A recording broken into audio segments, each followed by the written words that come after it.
Good evening, everybody. Welcome to First Responder Broadcasting presentation of Georgetown Eagle football live here on the SHN Sports Network. I'm Wally Harmon alongside Kelly DeVoll. Headed down to the field is Dave England here in the booth with us live tonight. Holden Tuma, and then the producer who makes it all work behind the monitors and screens is my wife, Jeri and Harmon. We're live here at Birkelbach Field, about 37 minutes away from kickoff time. The Eagles now back on the field, and Kelly, an opportunity here for one of these two teams to go back into the winning side of the category. They're both at 1-1.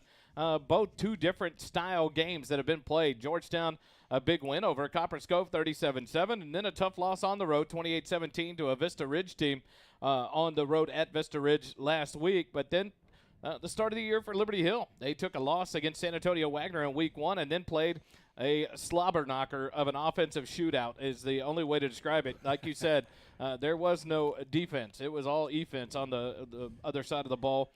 82-80 over the Hutto Hippos last Friday night. So both these teams 1-1. Georgetown has the benefit of a bye week next week after this ball game and an opportunity to get some players back off of injury and improve some things and keep working on things. But Coach seemed pretty optimistic at the coaches show Wednesday night. A good week of practice for this team, and how do they respond to a tough loss in week 2? Yeah, and that's what Coach was talking about. He liked how they bounced back in practice, and we actually saw a little bit of that resiliency in the second half of the game last week instead of them hanging their heads. We talked to a couple of the offensive leaders that were over there, and one in particular talking about how they just had to do their jobs, get their heads back in the game, and the offense looked completely different in the second half. So the key tonight, the question tonight is going to be, are we going to see more of the offense and the ability to control the line of scrimmage that we saw in week 1? Are we going to see what we saw in the first half? And that question will get answered relatively quickly against a good Liberty Hill team. And one thing that this defense did on last Friday night was they didn't give up. They continued to fight. They got put, like Coach said in the coach's show, they got put into tough spots. I'm sorry, when you give the team the other ball at the 5-yard line, the defense has to do a lot of work to try to keep them out of the end zone. We really gave them 3 of the 4 touchdowns in that series where you gave them the ball at the 30 to start the third quarter there in the second half on the big kick return, and the defense holds them, but then a roughing the punter penalty. It shouldn't have been called. It was. They ended up having great field position and scoring. The fumbled kickoff return. They get the ball, punch it in, score quickly. So the defense had their back against the wall, shut them out outside of that, other than 7 points on the night. But then we go to Holden Tuma, who joins us live here in the booth. Holden, you talk about a performance for those two in those two games for Georgetown and against Copper Cove and then Vista Ridge. But then you come in against an offense like this in Liberty Hill tonight. Some of the thoughts there from last week's game from Liberty Hill over the Hutto Hippos, 82-80. Yeah, like you said, a slobber knocker. 82-80 was, I think, the highest scoring Central Texas high school game in at least Max Prep's history. I mean, 162 points is a basketball score. Liberty Hill rushed for 782 yards in that game. Hutto threw for 719. So what's that telling us is this offense for Liberty Hill is very explosive, but this defense, especially the cornerbacks and secondary, could be a weak point. You'll see a lot of different schemes, different looks for this defense this week. We talked to Mason Goggins at the coach's show, and he even commented about having an assignment, keeping things, turning it back in, don't let it outside you. And so different assignments for these players here, a different look. But one thing that they'll be able to benefit now from this week of preparation is Glenn runs this offense as well. So it's not all wasted into the rest of the year. It's something they can come back and refresh on before the week with the Glenn Grizzlies later in the season. Let's try now to go down on the field. Doppler, Dave England, and see if we can't pick him up. Dave, you hear us? We're doing wonderful. Now I'm kind of nervous. I think I opened up the wrong microphone. Now go again. The good news is the heat advisory is ending at 7 o'clock. I don't know if y'all can tell from up there. It looks like some brand new black jerseys. Says G-Town on the front for our Eagles. Looking pretty slick down here. The Georgetown Eagles. Dave, what's the current temp down there? It's about 104 right now. Wind is kind of easy out of the south, so it's been baking on this field, so it's definitely toasty. Georgetown, I think, loving right now that most of them are getting a warm-up in the shade down there. What is the atmosphere from the crowd, Dave? This team comes in 1-1. A tough loss on the road last week, a big win at home this week. or in week number 1, and now a big opponent like Liberty Hill coming in. What's it feel like coming out of the stands here? You see the cheer team already ready to go. A lot of gold up in the stands. What does it feel like down on the field from you guys? Right, Wally, a lot of electricity down here. You've got, like you said, student sections here and a lot of gold filling in, a lot of gold and blue tonight. And, the band's ready to go. Everybody's ready to see some good football tonight, Friday night football. Wally, I do want to say we got to welcome to the team Jeri Erickson. We're running the field camera for us, brand new to the team this year. Started running that field camera, and that's a great angle, and we appreciate Jeri doing that. We've got a couple other volunteers, and as they join in on some broadcasts, we'll let them know. But appreciate Jeri and his wife and their willingness to help out. In talking about that, one of the cameramen that helped us out last week, we got to mention because today his son had surgery. It's Eli Palmer, number 58 on the team. He had a season-ending surgery today, and so our thoughts go out to the Palmer family as Eli recovers from that surgery. I know he'll be back out here in a couple of weeks to be a leader on this team and to be the biggest cheerleader on the sidelines as he can be. When he is able to get back after that knee surgery. So our thoughts go out to the Palmer family. Surgery was earlier today for Eli, so hopefully he's recovering home tonight. Got the pain meds flowing to ease some of that pain, but hope that everything went well in that surgery for Eli. Yeah. Wally, I was really encouraged, whenever we talked to the players at the coaches show on Wednesday and some of the conversations that we've had in the interim. I like how they seem to have bounced back. What we have to guard against tonight is that early letdown. If Liberty Hill has some success and is able to put some points on the board, tonight's going to boil down to who can get a stop. A stop or 2 or 3 or 4 would be nice. Yes. But, yeah, you've got to stay true to your assignments, tackle everyone that could have the ball. Kelly, I completely agree. Yeah, if we can get a couple of stops, air it out early, that's the key tonight. If we can stop their offense somehow, some way, and we'll be in good shape. Hey, quick update from H. They put a laser thermometer on the field surface, 140 degrees, Wally. Wow, 140 degrees on this field turf surface. They were talking about that at a college game the other night. I guess last week, Colorado at TCU, they were very glad they were playing on a grass surface because the heat was 106, 107 there in Fort Worth. But it wasn't much different than that on the grass. And so the field turf does bring that heat out, especially with all the rubber pellets down in there on this field to make it functional. And so, but Georgetown in a beautiful black jersey, and I love it. The white numbers pop out of that. And that's good for us. Here. That makes it so much easier up here in the booth. But we talk now an opportunity. Kelly, you sat down with Coach Griffin earlier in the week. Melanie J. Financial brings you the coach's interview each and every week. So let's go live to that and hear from Coach Griffin after this short message from Melanie J. Financial.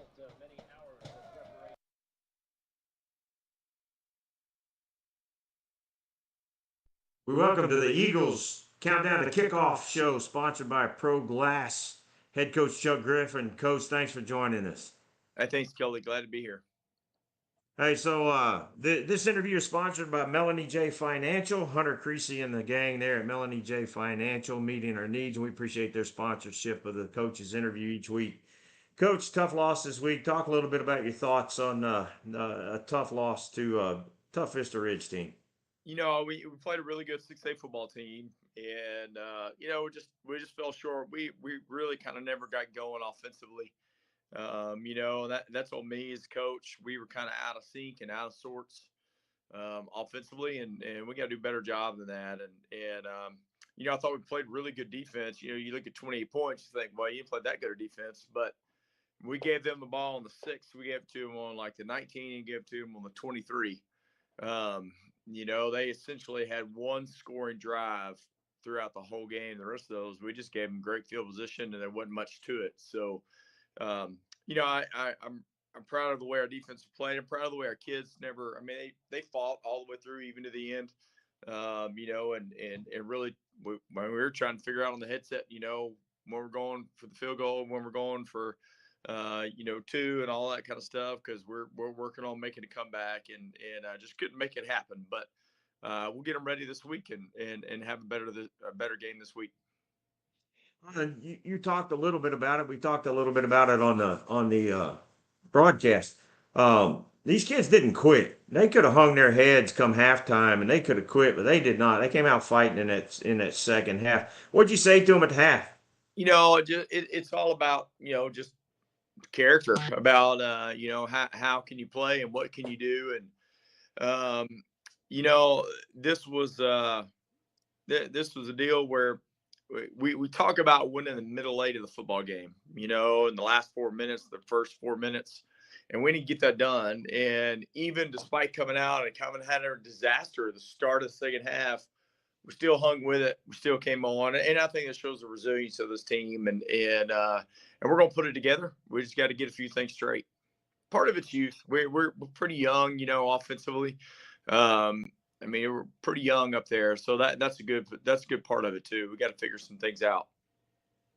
Well, and again, conversations that we've had in the past. This is part of the reason why you schedule these tough pre-district games, isn't it? Yeah, it is. You want to play these opponents to kind of prepare yourself for district, and so we got a couple of tough ones. Got another tough one this week. And through this game, we saw a couple of guys hobble off the field, and it was a very physical game, both sides of the football. Talk about overcoming that kind of adversity in the middle of the game. You send a kid out that has to fill in for Noah for a series. What's the thought process when you send him in to give Noah a little break so he can recover from getting dinged up a little bit? It's just next man up. That has to be the mentality. You've got to be ready to go. You got to be ready to play.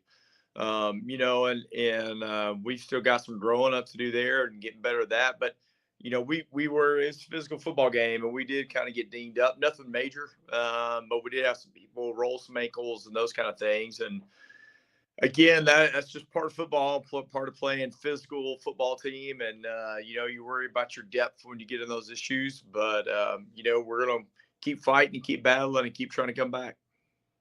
And that defense did battle, boy. They were battling from the very beginning. And like you said, gave them really, really good field position. Just one long, sustained drive that they were able to push out there. Talk about the defense and the adjustments that they were able to make to keep the team in this game. Coach Nicky does a tremendous job, and just having our guys make plays. And, it didn't matter. They all made plays. It was front end, the back end, like everybody made plays at certain times. And they caught us in a coverage mistake one time and scored. And other than that, we really kind of handled them. They didn't run the ball very much, and we were able to get several punts on the night. We just got to continue to grow up, continue to lead, and continue to get better there too.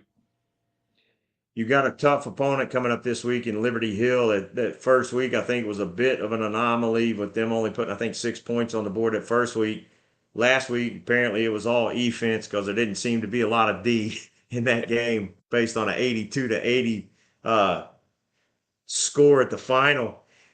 Yeah, it's probably somewhat a bit of coach speak, but you can't let this loss to Vista Ridge beat you twice. How do you approach it with the kids this week with a tough Liberty Hill team coming up? That's a reality. That's a mental thing that we've got to figure out. And that was really our issue this last week, was just mental preparation, just being mentally ready to go, and probably got a little big for our britches playing so well the first week. And, this week it's more of, hey, you got to figure out how to get better. And you got to figure out how to lock in and focus. And from a standpoint of letting the loss beat you, you just got to move on. You just got to, hey, here's where we screwed up. Here's where we got to get better.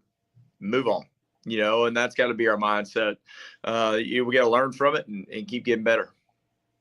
So the past few years that we played Liberty Hill, it seems like one team being able to get a key stop in a key moment, they're going to be able to move the football. They're going to be able to run the football, but it's limiting what they can do.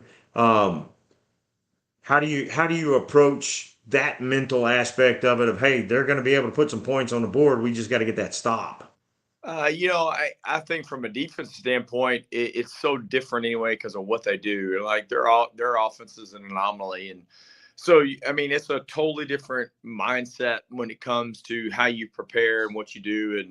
And kind of got to go, everything's a little bit different than what you would think. So our guys got to get out there and read their key and do what they're supposed to do. It's assignment football. We talk about 9-5-90, and what they do kind of removes that a little bit from the standpoint of everybody's got an assignment to do first before they can run to the ball. Because if you run to the ball, that guy might not have it. So we got to continue to get better there and continue to grow there. And that's just part of it. Just part of what we got to do to keep getting better. I was having this conversation with Dave on the way home from the game on Friday night, Doppler Dave. And he asked, he said, do you think they spent extra time in the offseason dealing with Liberty Hill? And correct me if I'm wrong, but you got to strike a balance, because it's the only time really you're going to see this kind of offense. Maybe Glenn runs it a little bit, but yeah, you can't over prepare for this team and miss something that's going to benefit you down the road. Is that accurate? Well, I think it is. I mean, we spent some time in the offseason preparing for this stuff just because it's so different.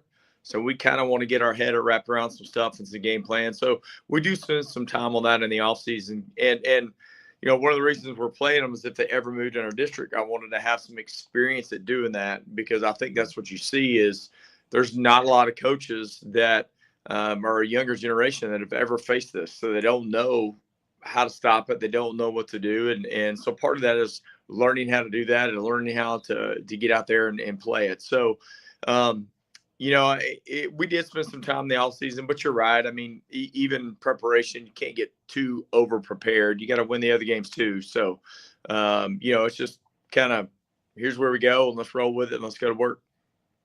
Man, it seems like they've got some 7 and 8 year seniors, because we've been calling these guys names forever. Noah Long, kind of getting tired of calling that name.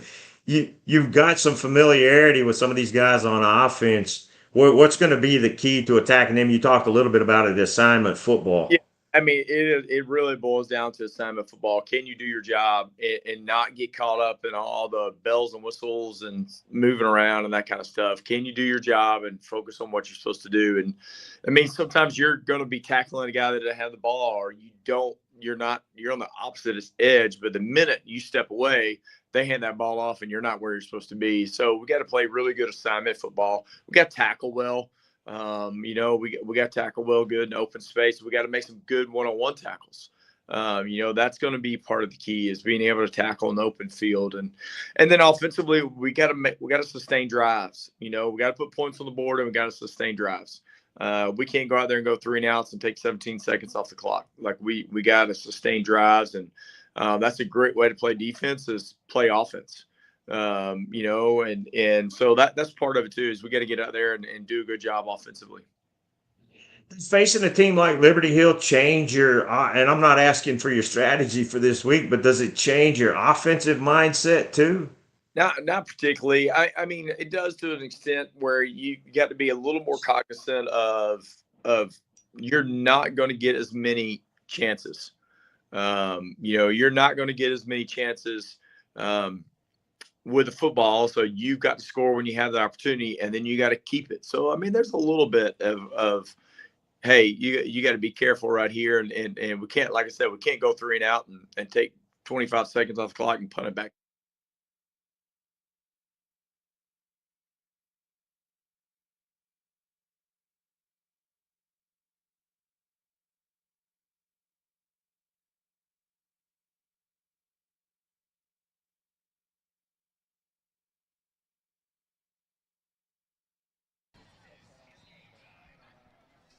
Back here live at the JCT Memorial Broadcast Booth, brought to you by JMTs. And Kelly, a week of work for this Eagle team. I think that was the biggest thing I take out of Coach's talk at the Coach's show and his interview. Of the team didn't give up on him. Yep. And they responded this week with some great practices.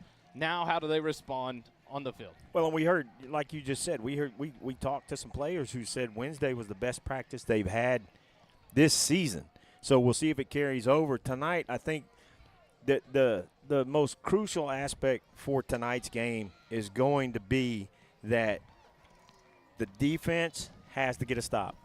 They've got to do their assignments. They've got to contain. And, matter of fact, since we're talking about it, let's just go to the keys of the game and talk about the keys of the game.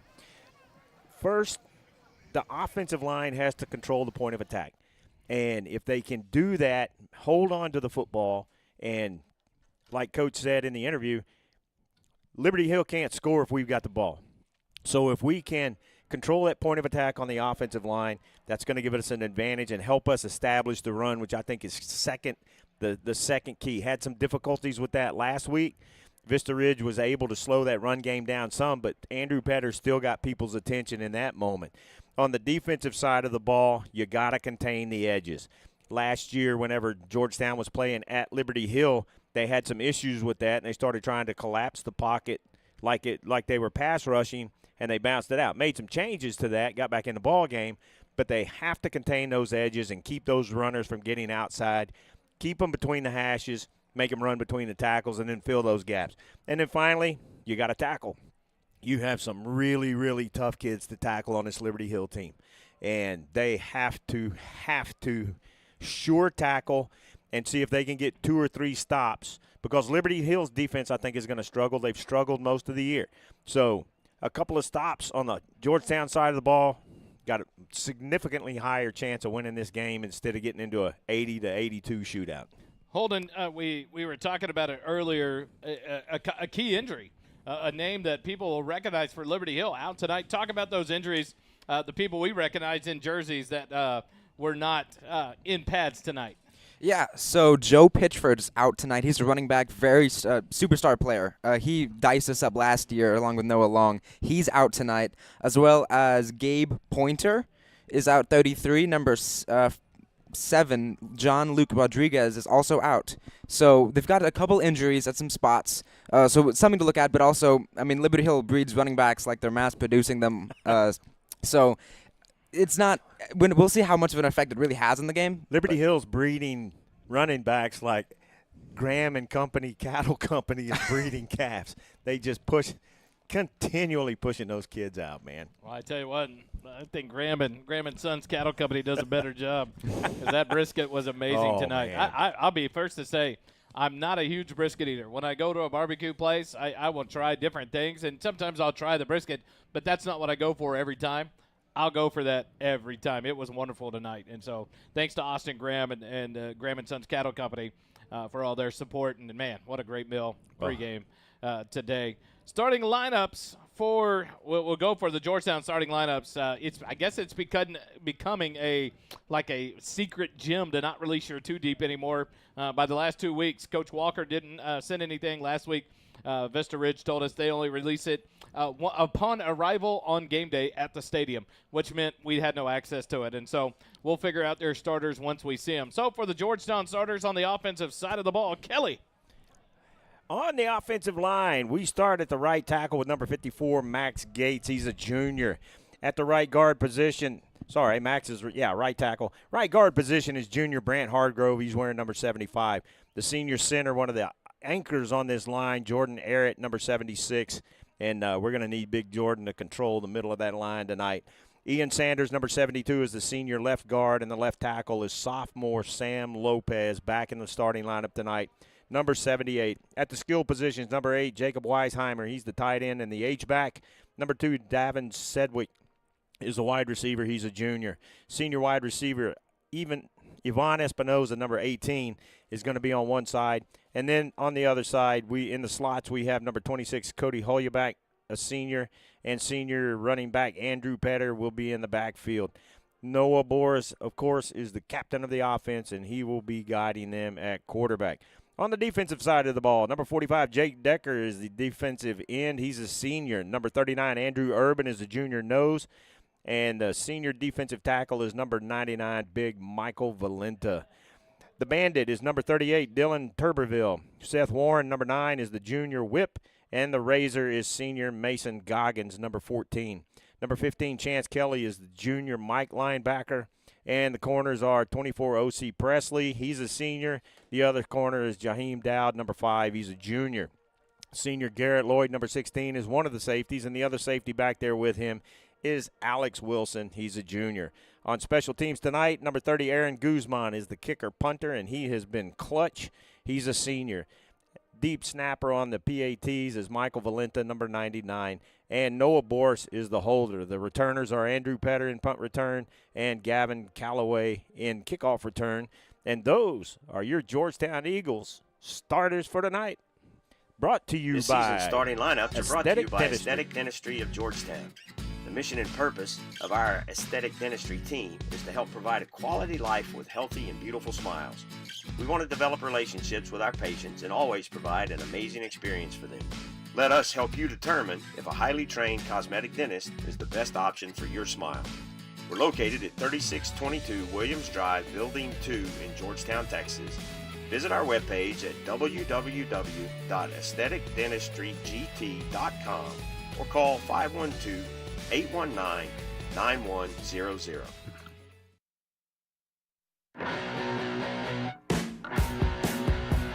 The JCT broadcast booth is sponsored by JMT's in Round Rock.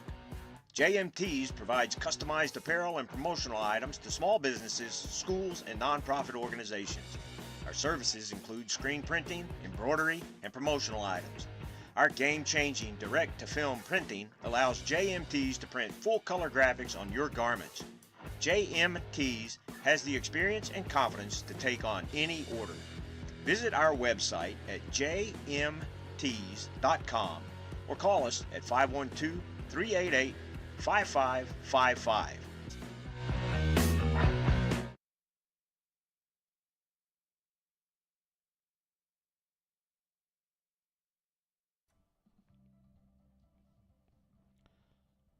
Back here live, Birkelbach Field. We're in the JCT Memorial Broadcast booth, brought to you by JMT's, and a busy night of athletics here in Georgetown. Dave, we'll go live down to the field to Dave.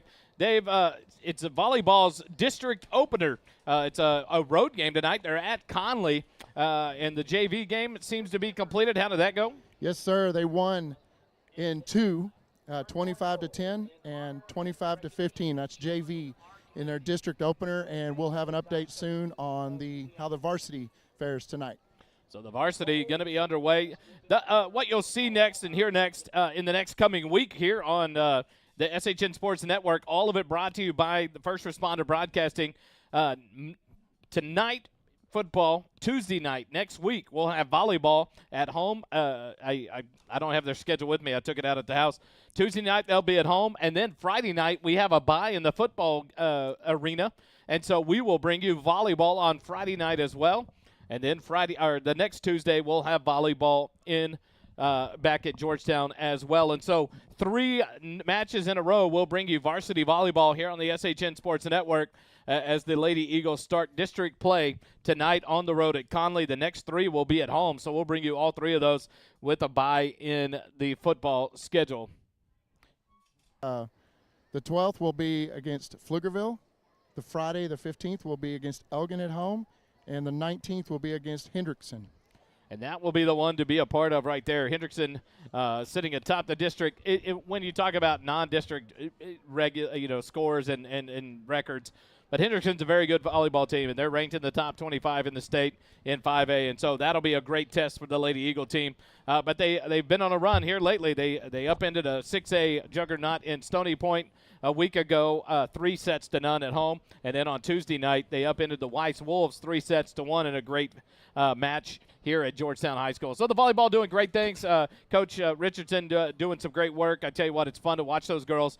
We were able to chat with Issa Casanova Tuesday night after the match, and just some of the energy coming out of those girls and the ability for those girls. It's fun to watch.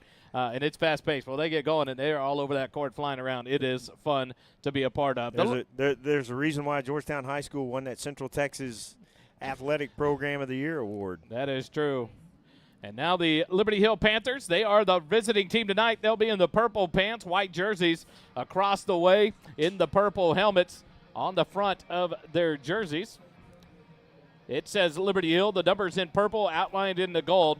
The purple helmets with the gold LH on both sides. Your Georgetown Eagles, the home team tonight, they're in the silver pants with the black jerseys. G-Town across the front of the jerseys in blue lettering with white outline. A beautiful jersey tonight with the silver helmets. Wally, we've got Coach here. Coach, what was your message to the team tonight? Man, we got to be physical. We got to go out and tackle. We got to run football. It's going to be a physical game. We got to be ready to beat physical.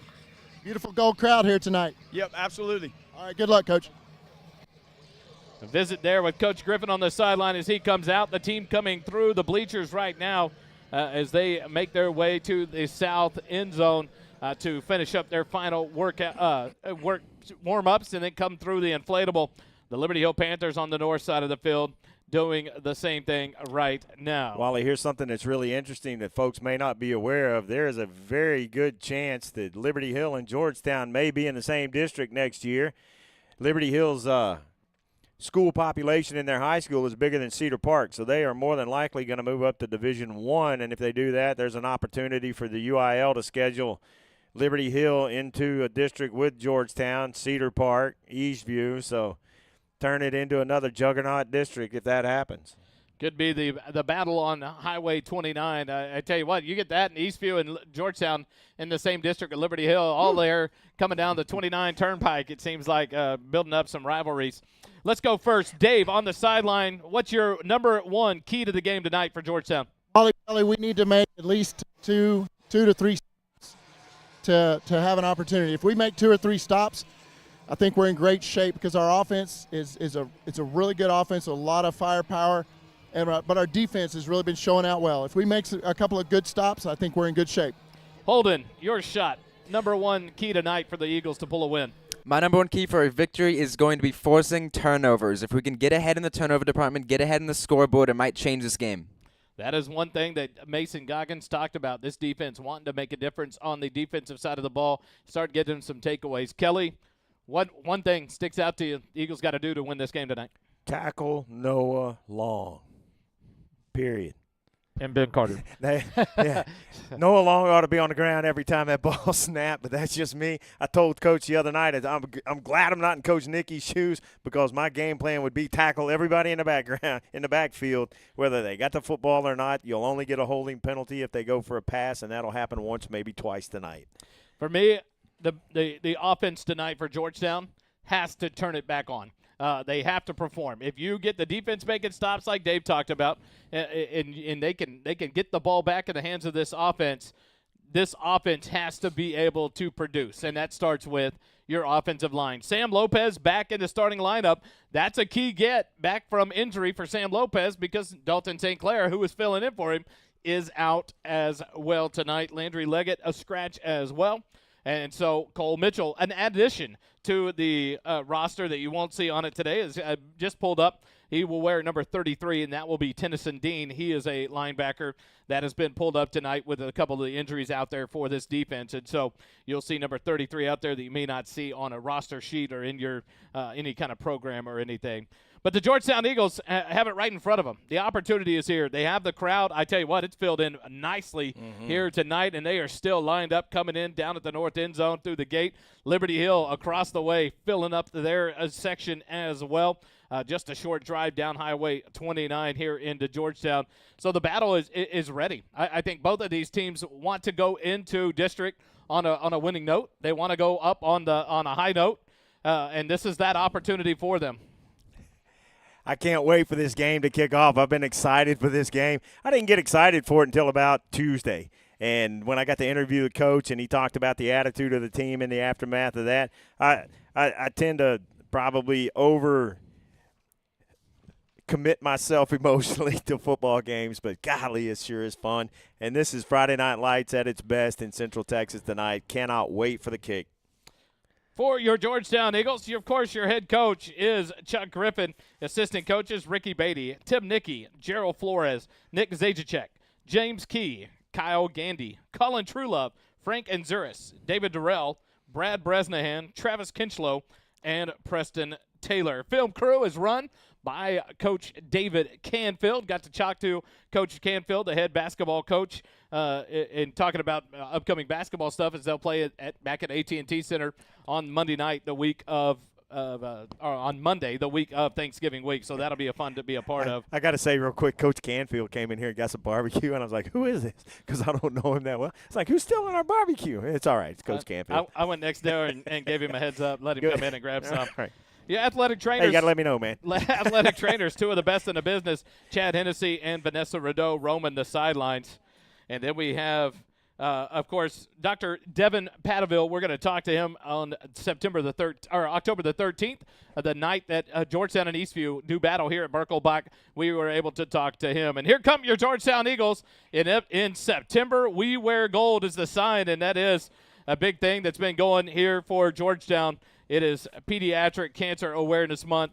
On Tuesday night, the volleyball team paying tribute to Madison Scholes, a former athletic trainer who lost her battle to brain cancer back in 2018. But the Scholes family, members of this Georgetown community, Thomas Scholes, one of the stalwarts in this Georgetown defense last year, now playing football at MIT. But it was good to see them on Tuesday night being honored. And now you see some of the kids out there tonight with coaches out on the field as they got to come through with the team. And so tonight the battle gets ready to roll. I tell you what, you couldn't ask for a better crowd in this matchup. Georgetown and Liberty Hill showing out as they fill the stands. People still coming in on both sides of the north end zone through the entrance gates. The Georgetown Eagles on the near side finish up their approach at the north end zone, and there comes Jordan Arrett, the big senior center. He anchors the starting front offensive line for your Georgetown Eagles. And they will have some work tonight, but an opportunity. One thing you talked about, Holden, is if this Georgetown passing attack gets on track, they have an opportunity to make some damage, do a lot of damage in this game against the weaker Liberty Hill defense. Absolutely, yeah. Like I said, so Will Hammond for Hutto last week threw for 719 yards on these guys. So if we're able to establish some rhythm flowing with the ball, the offensive line protects Noah Boris, we should be able to do some damage, especially if these receivers step up. And now it looks like we are going to have the presentation of the colors, and then we will bring you the national anthem. Stay with us here on SHN Sports. We will bring you the national anthem here in a moment, and then we'll get ready to get things going here at Birkelbach Field. We'll be right back with you.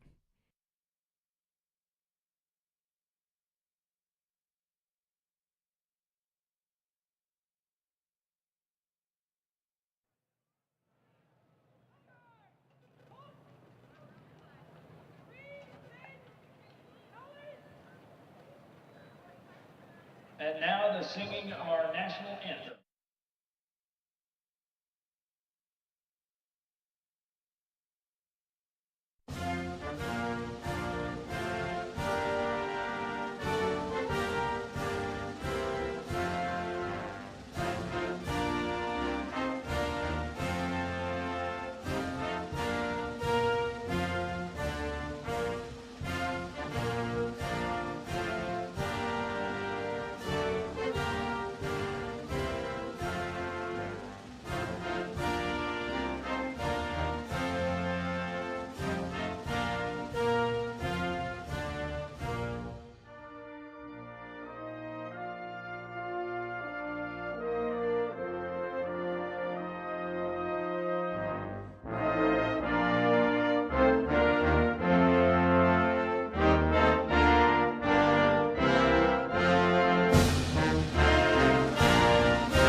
This season's First Responder Broadcasting Eagles pregame show is presented by Pro Glass of Georgetown.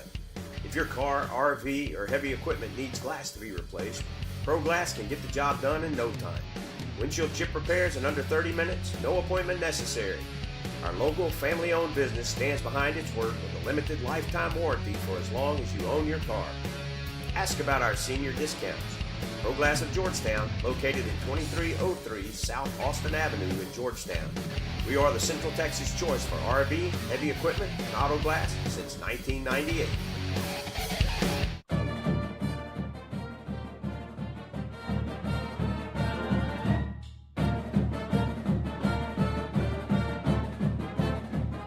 Back here live at Birkelbach Field, we get ready to wrap up the pregame show brought to you by Pro Glass.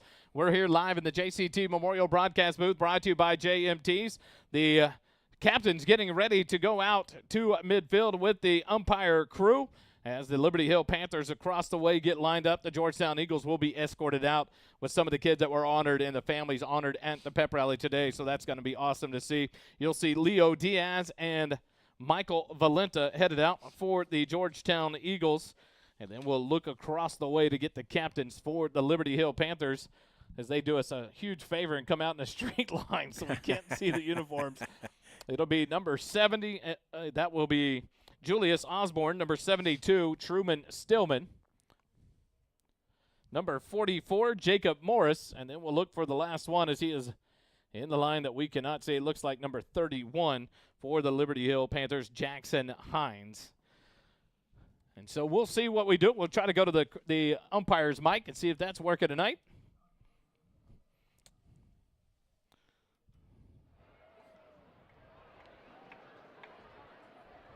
One of the kids able to flip the coin. He may not have his microphone on. We'll see if he does here.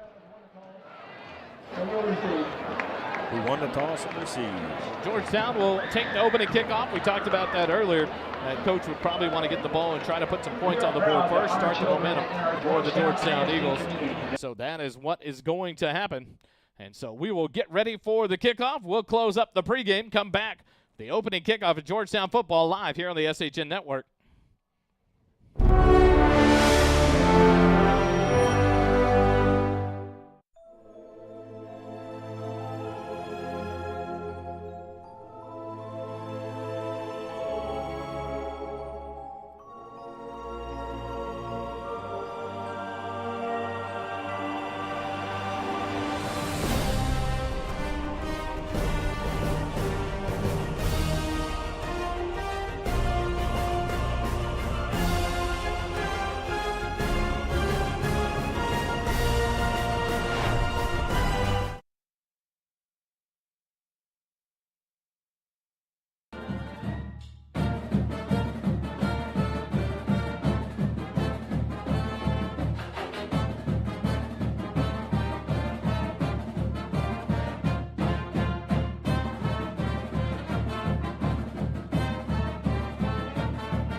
Back here live, Burkle Field. The Liberty Hill Panthers will kick it away.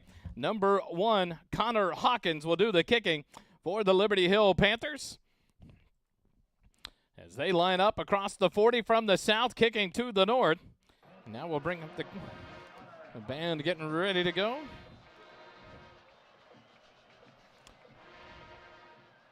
And Hawkins approaches and will kick it away deep on the left side here. That'll be allowed to go into the end zone about 8 yards deep and through the back of the end zone for the touchback.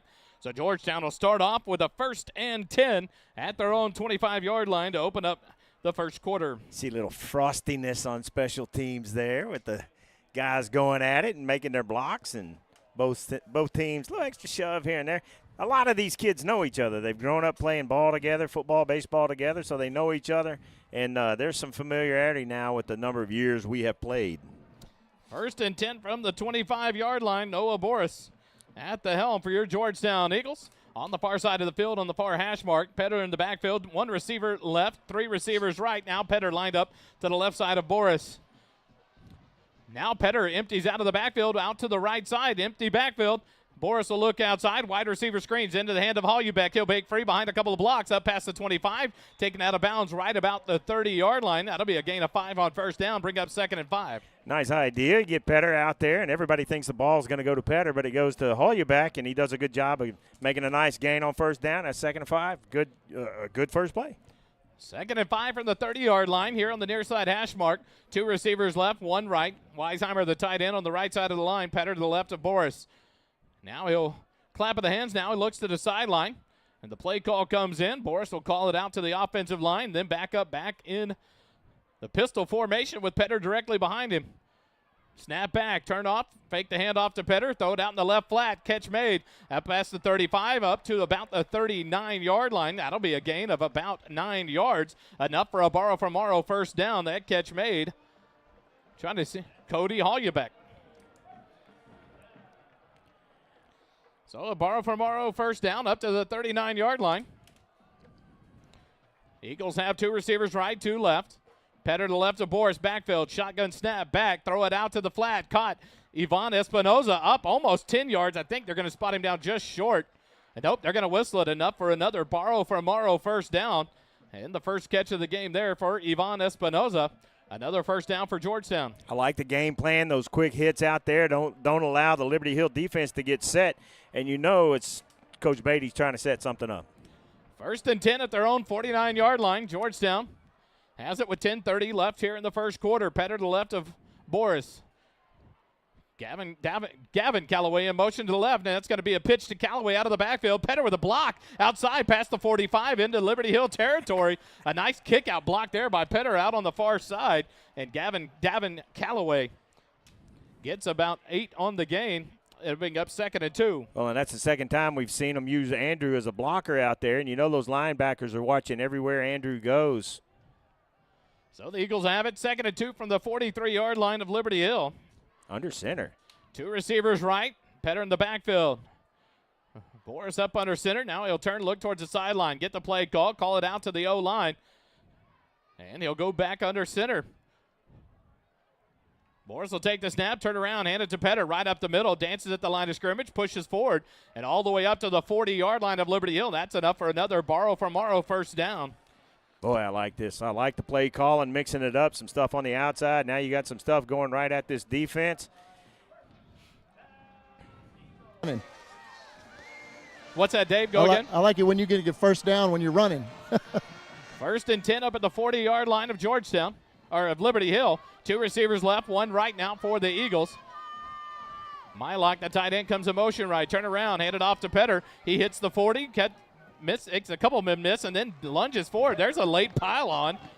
No flag there. I think he got a little ear warning of the back official as he came running in quickly.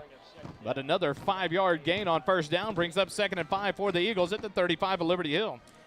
You got to sustain this drive now, and the offensive line's doing a good job of opening up some holes and protecting on those quick passes out there. So. 3 receivers right, 1 left for the Eagles. Petter to the right of Boris, middle of the field at the 35 of Liberty Hill. Now Petter will empty into the left flat. Shotgun snap back to Boris, and now there's a flag on before the snap. It looks like it's going to be on Xavier Warren. And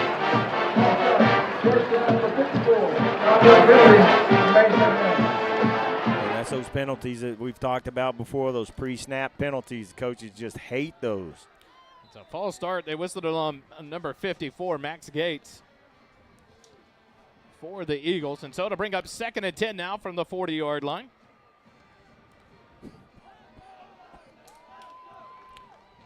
One receiver right. It's Gavin Calloway. Petter to the left of Boris. Now Calloway back in motion again to the left side. Fake it around on the end around. Nice little pitch forward. He got a man open. Comes to the right side. Hollebeck breaks the tackle 30, 25. Knocked out of bounds after the 20-yard line into the Smoothie King red zone. What a hard run there by Cody Hollebeck. A little misdirection and bring it back to the near side sweep by Hollebeck. And a big game brings up a borrow from Morrow first down. Cody taking a page out of Andrew Petter's running guide there and just mowing over people, refusing to go down. Great run. Keeps this drive alive. Say that again, Holden. I had you muted. Since Noah Boris tossed that ball forward, it's actually a completion for him and a reception for Hollebeck. So a nice play there by the Eagles as a 1st and 10 inside the Smoothie King red zone at the 19. 3 receivers left, 1 right. Now a man in motion to the right side, and it's Petter on a sweep. He'll get the pitch forward. He's around the 15. 10 follows his blockers, and then runs out of bounds inside the 10-yard line. A nice run there on that pitch forward. It's another pass for Boris. Completion percentage 100 right now through this first. But now a flag down on the field, so we'll see what we get called here. So an offside called against Liberty Hill. They'll decline that one. And the Eagles will take the result of the play, and that's going to bring up a 1st and goal. So another borrow from Morrow first down at the 9-yard line of Liberty Hill. Georgetown just running at will right now on this Liberty Hill defense. Good-looking drive right now, and you know this Liberty Hill defense is hoping they can keep this Georgetown offense out of the end zone. If you do that, it's a bit of a victory after this long, sustained drive that they've had, but Georgetown's got to punch this in. Two receivers left, one right. Now Boris into the flat. It's going to be a wildcat with Petter back at the helm. Snap back to Petter, and he's going to go straight forward. Breaks a tackle at the 9, splits at the 5, and gets through the defense for a touchdown, Georgetown. Nice job of running there by Andrew Petter as he was able to find the holes. He got stacked up there about the 9-yard line. He breaks free, gets to the 5, makes the man miss, and into the end zone for an opening touchdown for Georgetown. Well, I tell you, you look at how Andrew is playing right now. The first two plays, they used him to block, and he went out there and he blocked hard. He played hard. He's fine with whatever role they ask him to do, and right there they asked Petter to do Petter things. Fan club, Petterhead fan club, unite. The G-Town Lumber and Supply extra point attempt is up and good by Aaron Guzman. And the Eagles take a 7-0 lead over Liberty Hill with 8:37 left in the first quarter. Quick timeout. More Eagle football after this on the SHN Network. Every first quarter this season is brought to you by Nathaniel Funk, your Leander, Georgetown, Edward Jones financial advisor at 1640 Highland Falls Drive, Suite 801, Leander, Texas 78641. Learn how he can help you with your financial goals. Visit edwardjones.com/.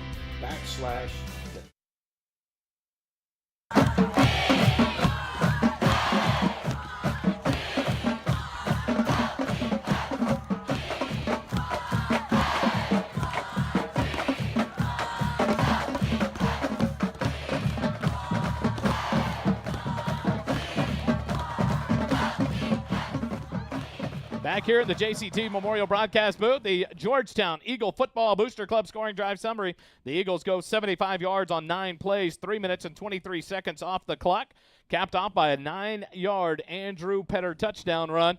And the Eagles have the opening drive touchdown to take a 7-0 lead here with 8:37 remaining in the first quarter. Wally, I know the offense can move the ball and put some points on the board. I'm excited now to see what the defense is going to do against this high-powered, run-the-ball Liberty Hill offense. The Syntec shirt and embroidery kickoff. Guzman will put it away here to the near side of the field. It's fielded about the 12-yard line by the Panthers, coming to the left side, but hit and taken down before the 25.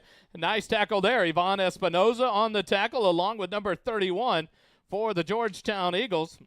That's Cole Mitchell. And a good job there by the kickoff coverage. You love to see it. Staying in your lanes, nowhere for the guy to go. And Liberty Hill has it 1st and 10. They're going to mark it at the 25-yard line for the Panthers. That was the run back, looked like by number 12. It may have been 22, Kyle May. But the Panthers have it 1st and 10 at their own 25. Quickly to the line here with 8:32 left. Turn around on the right side. They hand it. And Ben Carter gets through the line up to the 34-yard line, a gain of 9. That'll bring up 2nd and 1 for the Panthers. Got a hand on him right at the line of scrimmage, but you see him able to bounce to that second level of defense, and, boy, those guys have got to tackle in that second level to keep them getting beyond that and scoring because they can do it quickly. Carson Holden at quarterback for the Panthers. He'll turn around, hand it off. Number 31 goes to the right side, runs over a tackler, and he'll be taken down after a gain of about 4. That's Jackson Hines on the carry. That'll be enough for a Liberty Hill first down up to the 38-yard line for the Panthers. Folks watching at home will see this Liberty Hill offense huddle up and then sprint up to the line real quick and snap the ball. They rarely take much time at all. A roundabout here, and it's handed off and tripped up. Over on the far side, that's Noah Long, his first carry of the night. That'll be a gain of 8 yards, and it'll bring up 2nd and 2 up at the 46-yard line for the Panthers. And you see how they're attacking those edges. We talked about it in the pregame. Coach talked about it, containing in those edges, and they've been able to cut it back into the middle too. Holland gets the snap, hands it to Carter right side, and he'll bounce off the end of the line and get taken down right at midfield and up for a Liberty Hill first down, 1st and 10 at the midfield stripe. Second carry for Ben Carter. So now you've seen kind of the run of them. Ben Carter, Noah Long, and Jackson Hines with the quarterback, number 9. That's Carson Holland, the senior. You can't make too much of either team's first drive, but we see what both these teams intend to do so far in this first drive. Quickly back to the line, turn, hand it off. Jackson Hines to the right side, getting strung out wide and going to be taken down. Nice tackle there on the far side. Mason Goggins pulls down Hines after just a gain of 3 into Georgetown territory to bring up 2nd and 7 from the 47-yard line. Wally, defending this defense, this offense that Liberty Hill has, you've got to be patient. You see guys wanting to collapse to the ball, but they're so able to bounce it out. Holland gets the snap, turn around, Noah Long to the right side, and he's hit, take it down. What a tackle there. Oh, baby, what a tackle. See who that was on that one. That looks like number 16. That's Garrett Lloyd. He crashed all the way in from the safety position, makes a big tackle, a gain of 1, and it's 3rd down and 6 now for the Panthers at the 46 of Georgetown. You know, Landry Leggett's just standing on that sideline in street clothes wishing he was out there. Holden back under center. He'll hand it off right up the middle and stacked up for a loss. Driven back by Michael Valenta. He's there on the tackle alongside Garrett Lloyd and number 42 for your Georgetown Eagles. That's going to be Caleb Rieger, who's back from injury. And that'll make it 4th and 7 for the Panthers. And it looks like it's going to bring up a first series punt for the Panthers. I'm not going to count on them punting this football until it leaves his foot. And then I'll say what I want to say. But not until then. Connor Hawkins lines up to punt for the Panthers. He'll be standing about the 40-yard line of Liberty Hill to accept the snap. As the Panthers are lined up, the Eagles have 10 across the line with one man back deep. Snap back to Hawkins, and he'll get the punt away. Mason Goggins almost blocked it. It'll be a fair catch taken about the 13-yard line for the Georgetown Eagles. That's Gavin Calloway back for the Eagles, and Georgetown's going to have it 1st and 10 with 5:14 left here in the first quarter, and they lead it by 7. Now I'll say it. What a great stop. Yeah. Great first drive on offense, great first drive on defense. That is exactly what the doctor ordered for this Georgetown Eagle team. That's exactly how they wanted to start this ball game. That's stop number 1, gentlemen. Uh-oh. Couple more. Dave Stradamus is going to call it early. 5:14 left first quarter. Georgetown has the ball back, and they'll start at their own 13-yard line with a 7-point lead here with an exchange of first series drives. Georgetown scores. Liberty Hill forced to punt. Boris has a receiver right, one left. Petter in the backfield with Boris. Snap comes back with 2 tight ends. Handed off to Petter. He's going to go right up the middle, dances up past the 15, drives the pile forward all the way up to about the 18-yard line. That'll be a gain of 5 on first down. Bring up 2nd and 5 for Georgetown. And you see what those quick passes to the outside did on that first drive. They keep Liberty Hill from being able to crash inside and dive into those pockets and dive into those running lanes. So that gives the running backs for Georgetown a little bit more opportunity to hit some open areas. The Eagles have it 2nd and 5 at their own 18-yard line. 2 receivers right, 2 left for the Eagles with an empty backfield. Petter all alone in the backfield. Now a man comes in motion. Petter pitches it forward. Xavier Warren makes a man miss at the 15. Up to about the 20. The ball's out. The Panthers pick it up at the 14-yard line and run it in for the touchdown. That's number 18, Avery Markland. And they're going to call a fumble there as Xavier Warren didn't get it tucked in, and it got knocked out of his hands, and the Panthers answer with the first turnover in the ball game and the chance to tie it up here on the extra point. Well, and there's the first turnover of the ball game. Georgetown got the first stop, but that turnover makes it irrelevant with the scoop and score for Liberty Hill to tie this game up. So 4:29 left in the first quarter. The Panthers will get set for the extra point attempt.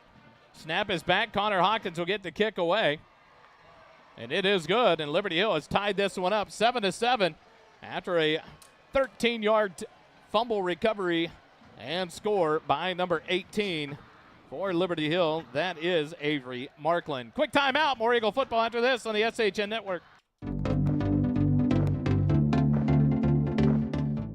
Our first down sponsor this season is Borrow from Morrow. Borrow from Morrow, our team is dedicated to providing the best mortgage experience possible. We do that by offering easy-to-use mortgage tools, including our handy mobile app, competitive rates, and assistance from an experienced loan officer.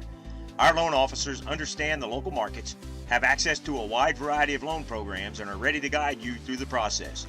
Your family, your future, our focus. For your mortgage needs, remember, Matt Morrow, Borrow from Morrow. For more information, visit borrowfrommorrow.com. NMLS 464148. Back here live at the JCT Memorial Broadcast Booth, brought to you by JMTs. And we're blessed tonight to have in our presence Omar and Susie Tompkins, owners of JMTs. They're live with us up here in the JCT Memorial Broadcast booth with a special package they delivered tonight for us to enjoy. It is their second grandchild, and that is Marley Tompkins. She joins us tonight live in the booth. Her first football action. As I see Grandpa getting to hold her up there. Nice big smile on his face. The kick underway, and it's out of the back of the end zone. Connor Hawkins has a leg on him as he boots it out of the back of the end zone for a touchback. So Georgetown will have it. 4:29 left first quarter. They'll have it 1st and 10 at their own 25. Dave, what's it seem like down there now on the sideline after that turnover for the kind of momentum going on? You know, it's fine. We're fine. There's, the crowd's still here, there, and it's going to be fine. You don't see any frustration at all on the Eagle sideline, So Georgetown will have it 1st and 10 at their own 25-yard line. It'll start on the far side of the field at the far side hash mark. Noah Boris back on for the Eagles at quarterback. And he will have 3 receivers right, 1 left. Xavier Warren, the lone man left. Petter in the backfield. Now Petter is going to be the lone man in the backfield as Boris comes out slot right. Snap back to Petter. He's going to keep it up the left side. He's hit at the 25 but pushes forward all the way up to about the 28-yard line. That'll be a gain of 3. Bring up 2nd and 7 for Georgetown. You see Liberty Hill trying to strip that ball out. Andrew dropped one last week, I think, didn't he? Was that last week? We had some turnovers last week. I don't remember if Andrew was one of them or not, but they're trying to strip that football, so the Eagles are going to have to protect it. 2nd and 7 from the 28-yard line. Boris in the backfield in the T formation. He's got 2 men in the backfield with him. And it's going to be a false start on the Georgetown offense. A second pre-snap penalty of the night. Sam Lopez knew immediately there. He slapped his helmet after he came out of his crouch a little bit early. And now it's going to back it up and make it 2nd and 12 for the Eagles from their own 23. And again, that's those pre-snap penalties that you just cannot have consistently and hope to win this game. 2 receivers left, 1 right for the Eagles. Petter in the backfield with Boris. Far side hash mark. Boris looks to get the snap. It's back. Fake the handoff. Quick slant pass caught. And up past the 30. Breaks the tackle to almost the 35-yard line. They're going to spot him at the 34. I think it was Cody Holubeck. And it was, and that'll be a big gain. That's a gain of 11 there on that play. So the Eagles have 3rd and 1 from the 34. Folks, I do got to say, I'm trying to give you a working game clock, but it's going to be more of a suggestion than anything because I'm getting a little excited and I mess up on it, but I'm trying. 3:10 left here in the first quarter. Georgetown has it 3rd and 1 from their own 34-yard line. 2 receivers left, 1 right, far side hash mark. And now big number 55 comes to the right end of the line. They're going to turn and hand the ball to Petter. He's going to come to the right side, finds a gap, and gets to the 35. And the near side line judge is going to say he got enough. The far side judge is going to see what he says, and it should be enough, and it's going to be a Georgetown first down. Borrow from Morrow first down at the 35-yard line. That's what you need right there. Get a little bit of confidence after the turnover on the previous drive that turned into a touchdown. So just keep doing what you do. Couple of men come in, subbing for the Eagles as Gavin Calloway goes to the left side. 2 receivers left, 2 right. Petter offset to the left of Boris in the backfield on the far side hash mark. 2:25 left, first quarter. Snap back to Boris. Quick pass the outside. Evon Espinoza catches it, turns at the 40, and is taken out of bounds about the 42-yard line. And that'll be a pickup of 7 to bring up 2nd and 3 for the Eagles. I was hoping we'd get another pass pretty soon because you got to loosen those guys up and not let those linebackers and that outside contain start sucking in to stop that run, and that's the kind of play that keeps them from being able to do that and cheat up. Now Espinoza comes to the near side along with Davin Sedgwick and Gavin Calloway. No receivers left. Petter to the right of Boris in the backfield. 2nd and 3 from the 42. Snap back. Fake it to handoff and throw it out to Gavin Calloway, but it's behind him, incomplete.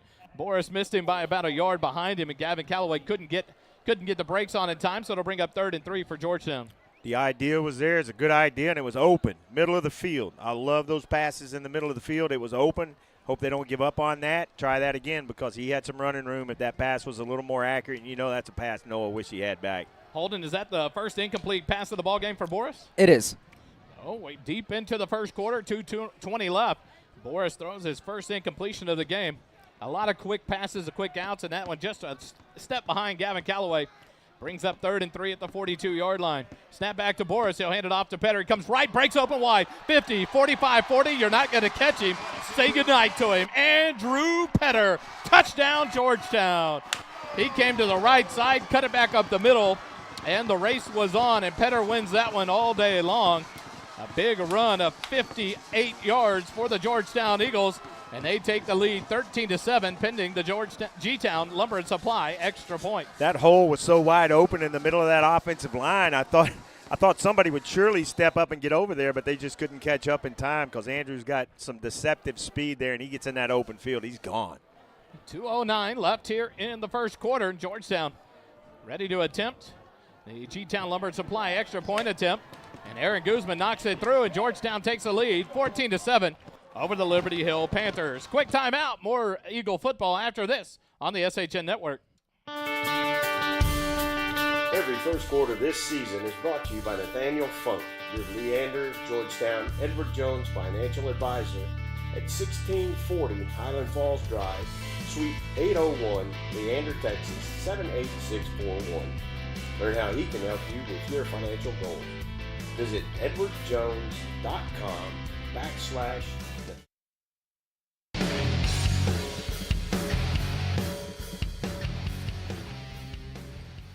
Back here live, Georgetown takes a 14-7 lead over the Liberty Hill Panthers on a 58-yard touchdown run from Andrew Petter. The Georgetown Eagle Football Booster Club scoring drive summary.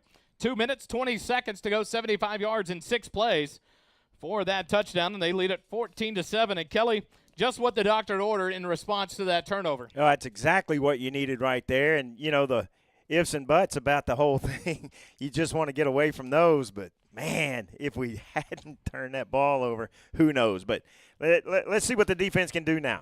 The Syntex shirt and embroidery kickoff will be brought to you by Aaron Guzman as he'll line up middle of the field to get ready to kick this one away to the Panthers.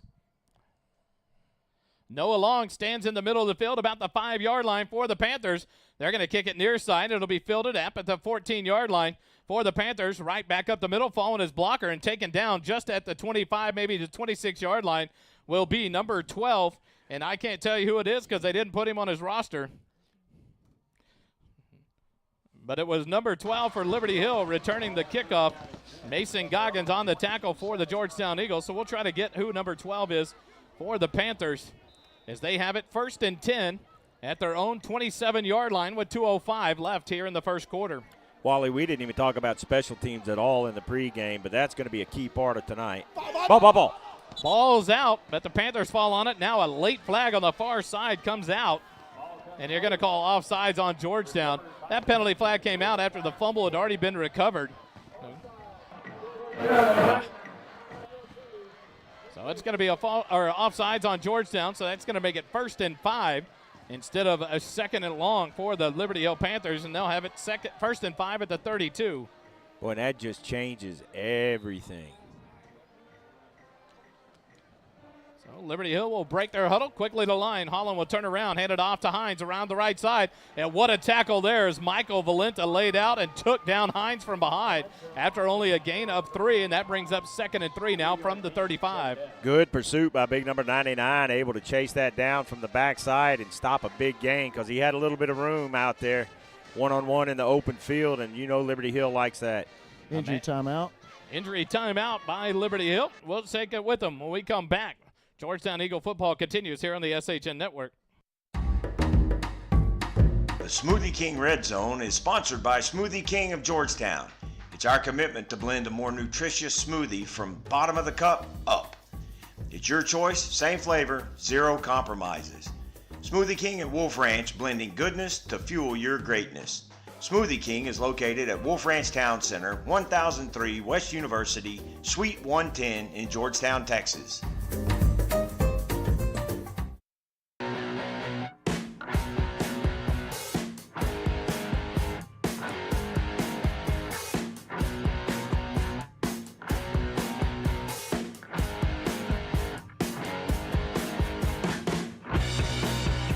back live, 2nd and 2, handed off. Ben Carter to the right side, and he splits it, and now he's off to the races. Leo Diaz gives chase up at the 20, 15-10, and now Ben Carter finally gets deep into Georgetown territory, the first big run of the ballgame for Liberty Hill. Down to the 6-yard line. A good job by Leo Diaz to chase him down there, but a 1st and goal for Liberty Hill on that big run. And that's why you see why you have to tackle these guys. We talked about how tackling for the Georgetown defense was such a key to this game, and if you miss one, they wind up way down the field. Liberty Hill huddles up. They'll break it, 1st and goal at the 6 of Georgetown. Holland back to the line quickly. Gets the snap. He'll pitch it to Noah Long to the right side. He tries to string it out wide. He's strung out wide, and he tries to break free, but he's drug out of bounds prior to the goal line. See where they'll mark him out. It looks like they'll mark him at the 2-yard line. That'll bring up 2nd and goal from the Georgetown 2. I think we had a clock issue because I don't think the clock started correctly. 1:14 on the clock. After Long is knocked out of bounds, 2nd and goal for the Panthers from the 2. Snap back, handed to Ben Carter, and he'll try to dive in from the right side, but he's stopped at the 1-yard line. Good job by the defensive line of Georgetown to collapse there, and Carter kept out of the end zone. And that'll bring up 3rd and goal from the 1. Luke was pointing like we had recovered a fumble. I got all excited. So now a 3rd and goal from the 1. The Panthers will break the huddle. Holland will quickly approach under center, get the snap, hand it off, and the ball's out, and Holland gets taken down back at the 5-yard line, and that's going to bring up 4th and goal for the Panthers back at the Georgetown 5. Do you go for it here, Wally? I think you, if you're Coach Walker, I could expect a field goal just to get the points on the board after things bottled up there inside the 5-6-yard line, and that looks like what he's going to do. I don't think he can take a chance of not getting the points in a game like this. Yeah, it's a crucial point in this game right now, and I don't think you can take points off the board and go for it here at this point in the game. But they're going to let the clock run out on this one, and they'll go to the other end of the field. At the end of the first quarter, 14-7, Georgetown leads it over Liberty Hill. Quick timeout. More Georgetown Eagle football brought to you by the First Responder Broadcasting Team here on the SHN Network. The JCT broadcast booth is sponsored by JMT's in Round Rock. JMT's provides customized apparel and promotional items to small businesses, schools, and nonprofit organizations. Our services include screen printing, embroidery, and promotional items. Our game-changing direct-to-film printing allows JMT's to print full-color graphics on your garments. JMT's has the experience and confidence to take on any order. Visit our website at jmts.com or call us at 512-388-5555.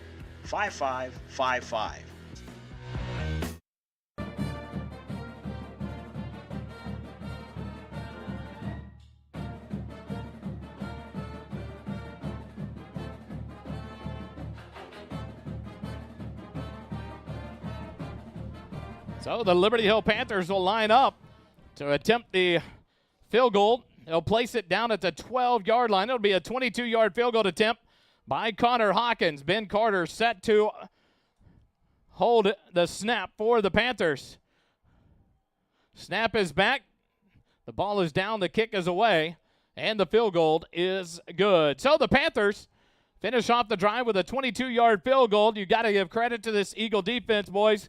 They stopped from the end zone. Leo Diaz, how big is that he chased down Ben Carter and took him out of bounds at the 6-yard line? The defense stands inside the 6 to get the 3 points. I think if you could be in Coach Griffin's hip pocket right now, he would take field goals all day long to end these Liberty Hill drives. So very interesting.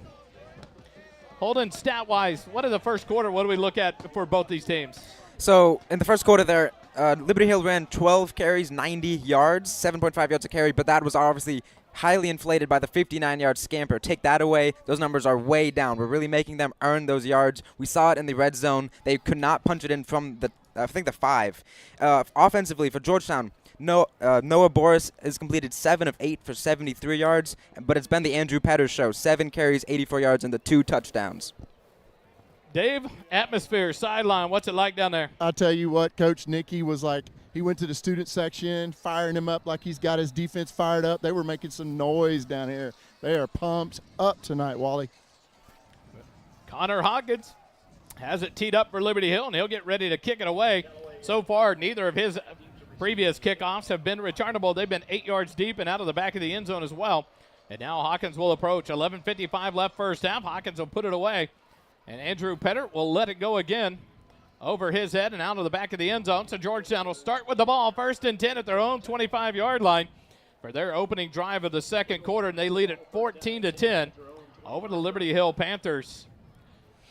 Oh, man. First quarter takeaway, Kelly. I like what I saw with Georgetown. That one mistake, though, that put points on the board for Liberty Hill changes the whole dynamic of this game, but that's part of the game. I like the time of possession. I like that Georgetown is keeping the ball, and Liberty Hill's only had 2 possessions. They was tired of listening to me. Oh, I thought you were done. My bad. Nope. Okay. All right, both boys in timeout on the mute button. 1st and 10, the Eagles had it their own 25. Noah Boris near side. 1 receiver left, 2 right. Petter to his left. Shotgun snap. Nope, he claps. And they're not going to throw the flag. No contact made. If one of the offensive linemen would have reached up and touched the D lineman as he jumped on the pre-snap. Now Boris calls it out. Petter to his right. Snap back to Boris. He'll hand it off to Petter. He comes left side. Panthers going to string it out, and he's going to step out of bounds right about the 20-yard line. It's going to be a big loss here on first down. The first loss of a carry for Petter tonight, all the way back to the 22-yard line. A loss of 3 brings up 2nd and 13. And you saw the attention he got whenever number 22 gets that ball in his hands. The whole defense just starts trying to swarm to him.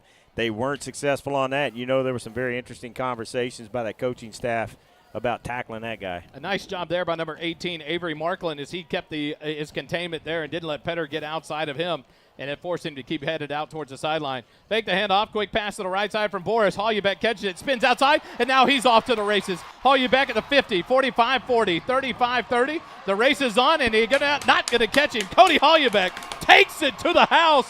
78 yards, touchdown, Georgetown. Wow, Cody Hollybeck. We called his name a little bit last year, but we've called it a bunch this year, and he has really proven to be such a great weapon for this offense and give Andrew, who's got the attention of the defense, now they got to pay attention to Cody. Cody Hollybeck, 5 catches, 124 yards, and that touchdown. What a job by Cody Hollybeck. And once he made that spin, Kelly, on the far sideline, he got out of the grasp of the defensive back, and it broke for the house. The G-Town Lumber and Supply extra point attempt by Aaron Guzman is up, and it is good. And Georgetown leads it 21-10 with 11:36 left in the first half. Quick timeout. More Eagle football after this on the SHN Network. The second quarter is brought to you by G-Town Lumber and Supply. G-Town Lumber and Supply, located at 9400 Brown Lane in Austin, Texas, serves general contractors, subcontractors, and do-it-yourselfers.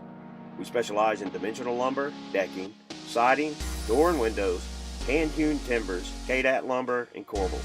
Hometown service like none other. Visit us at 9400 Brown Lane in Austin, Texas, or visit our website at gtownlumberandsupply.com.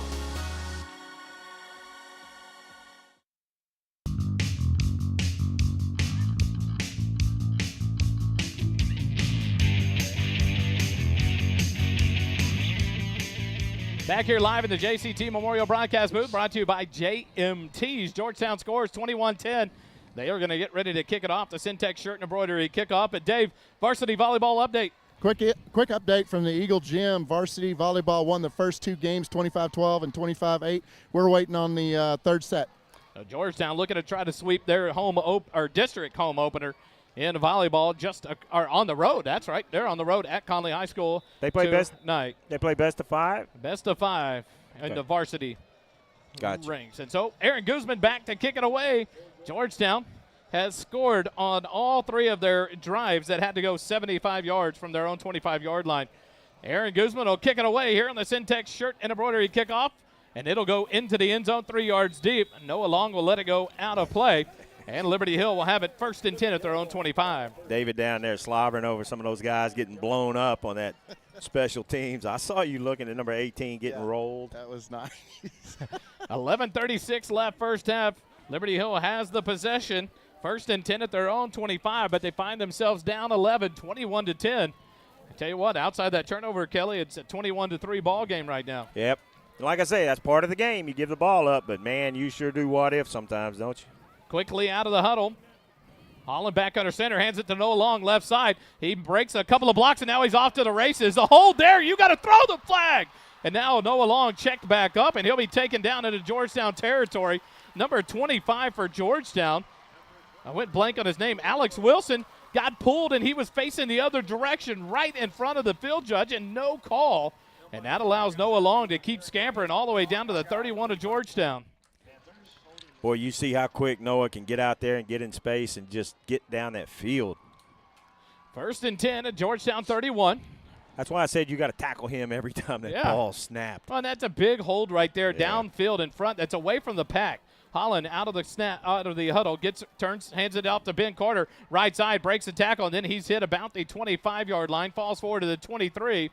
That'll be a gain of about 8, bring up 2nd and 2 for the Eagles. Got a hat coming off of number 16. So he had to come out. Garrett Lloyd had to come out. His helmet came off, So 2nd and 2 here for the Panthers at the 23 of Georgetown. Quickly under snap. Holland hands it off left side. Number 34, he finds a seam, and he's going to take it to the house. Touchdown, Liberty Hill for number 34. That's Bryce Muchaw, the sophomore running back who came in after Jackson Hines went out injured. And he scores from the 23-yard line. A 23-yard touchdown has cut it back to a 5-point deficit for the Panthers, and pending the extra point here by Connor Hawkins. Boy, they just come right at you, don't they? You don't have time to blink, and they've got someone running past you, and Muchow. We'll have to figure out how exactly to say his name.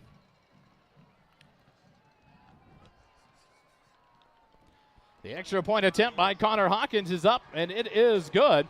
And now the score, 21-17. Georgetown leads it over Liberty Hill by 4 with 10:31 left here in the first half. So you talk about it, Kelly, a big breakout run there by Noah Long. Once he gets his ground, he's gone. At least you love to see the defense still pursuing. 2 big breakout runs for the Panthers in 2 possessions, but the defense tracks them down, doesn't let the long touchdown run occur. But then you got to continue to fight as this Liberty Hill team just punches away. Well, and one of the things, we talk about Noah Long. We talk about all their specialty guys, all the guys they have that can run the ball. Where it really starts is that offensive line, and they are so disciplined in how they block in blocking this scheme for this offense that Liberty Hill's running. That offensive line does a great job up front of opening running lanes for their running backs. A minute and 5 seconds on that drive to go 75 yards in 3 plays. For the Liberty Hill Panthers, has cut it back to a 4-point ball game. 21-17 with 10:31 left here in the first half as Connor Hawkins gets ready to kick it away again for the Liberty Hill Panthers. Gavin Calloway, Andrew Petter back deep for the Eagles. Connor Hawkins readies to. Hawkins approaches. And the kick is underway to the far side, and it's going to be deep into the end zone and out of the back of the end zone. So Georgetown will take back over. 10:31 left in the first half, leading by 4. Another opportunity this offense maybe to, do you change the tempo at this point, or you just keep running the offense like it's been going? Well, you kind of read my mind because I'm thinking right now, you'd like to run some of this clock out of here. Of course, Liberty Hill can score on one play 99 yards sometimes with some of their running backs. But you want to keep the ball out of their hands and eat up some of this clock now in this half. You come back out, Liberty Hill's going to get the ball to start the second half. So putting points on the board right now, eating up this clock, and keeping Liberty Hill from any more points in this half is going to be important. Noah Boris back on for the Eagles. He's got 1 receiver right, 1 left. Petter to his left in the backfield. Center of the field, it's 25. Now a man in motion from the far side is Gavin Calloway. Pitch it to Calloway. He comes to the left side. He's going to try to outrun a defender, and he does. But he'll be pushed out of bounds about the 27-yard line. A gain of 2 will bring up 2nd and 8 for the Eagles. Boy, there's some speed back there, and you saw one of the defensive backs come from the other side of the field and make the play over here on this sideline. There's some speed back there on that defense. He trailed Gavin Calloway when he came in motion to the left and did a great job of pursuit there. And now it brings up 2nd and 8 for the Eagles. Make it 2nd and 7 as they mark it out at the 28-yard line. As Boris looks to go under center here, calls out the offense to the line. 2 receivers right, none left. Petter in the backfield in I formation. Snap back. Petter will get the handoff. He'll come to the left side. 30, makes a man miss. 35, 40, 45, 50, and Petter off to the races. 40, 30, but they're going to say he stepped out of bounds. And that was a late whistle. He's standing down at the 30-yard line and now calls him out at the 49 of Liberty Hill. But enough for a borrow for Morrow first down. Nice run there for Andrew Petter. Yeah, I saw him tiptoeing down that sideline, and I went right to the referee to see if he stepped out, and can't disagree with that call. First and 10 from the 49 of Liberty Hill. Another big run for Andrew Petter. 3 receivers right. For the Eagles is Hollenbeck in the backfield to the right side of Noah Boris. 10-16 left in the first half. Georgetown has it on the 1st and 10. Snap back to Boris. Hands it off to Hollenbeck. No, Boris keeps it, and he slides forward, and there should be a penalty. And no call there as Boris laid out, slid down to on the knee for the quarterback, and then number 48 jumps on his back. 46, I apologize. Gray Hargrove, but that's a no gain there as Boris kept it and had to give it up. He didn't want to get laid out, and 46 Hargrave was right there on top of him. 9:50 the clock runs. Georgetown has it. 2nd and 10 from the Liberty Hill 49. I didn't think it was that egregious, but okay. Well, you can't touch the quarterback once he gives himself up, is all I'm saying, and you jump on him. Hand it off, fake to Petter. Now Boris is going to have to scramble, and he's going to be sacked for a loss. The backside defensive line stayed home. Nice tackle there by Markland. Number 18, Avery Markland. Now he's having himself a ball game, the sophomore defensive back. And that big loss takes it back to the 44 of Georgetown, so now a long 3rd and 17 for Georgetown with 9:15 left in the first half.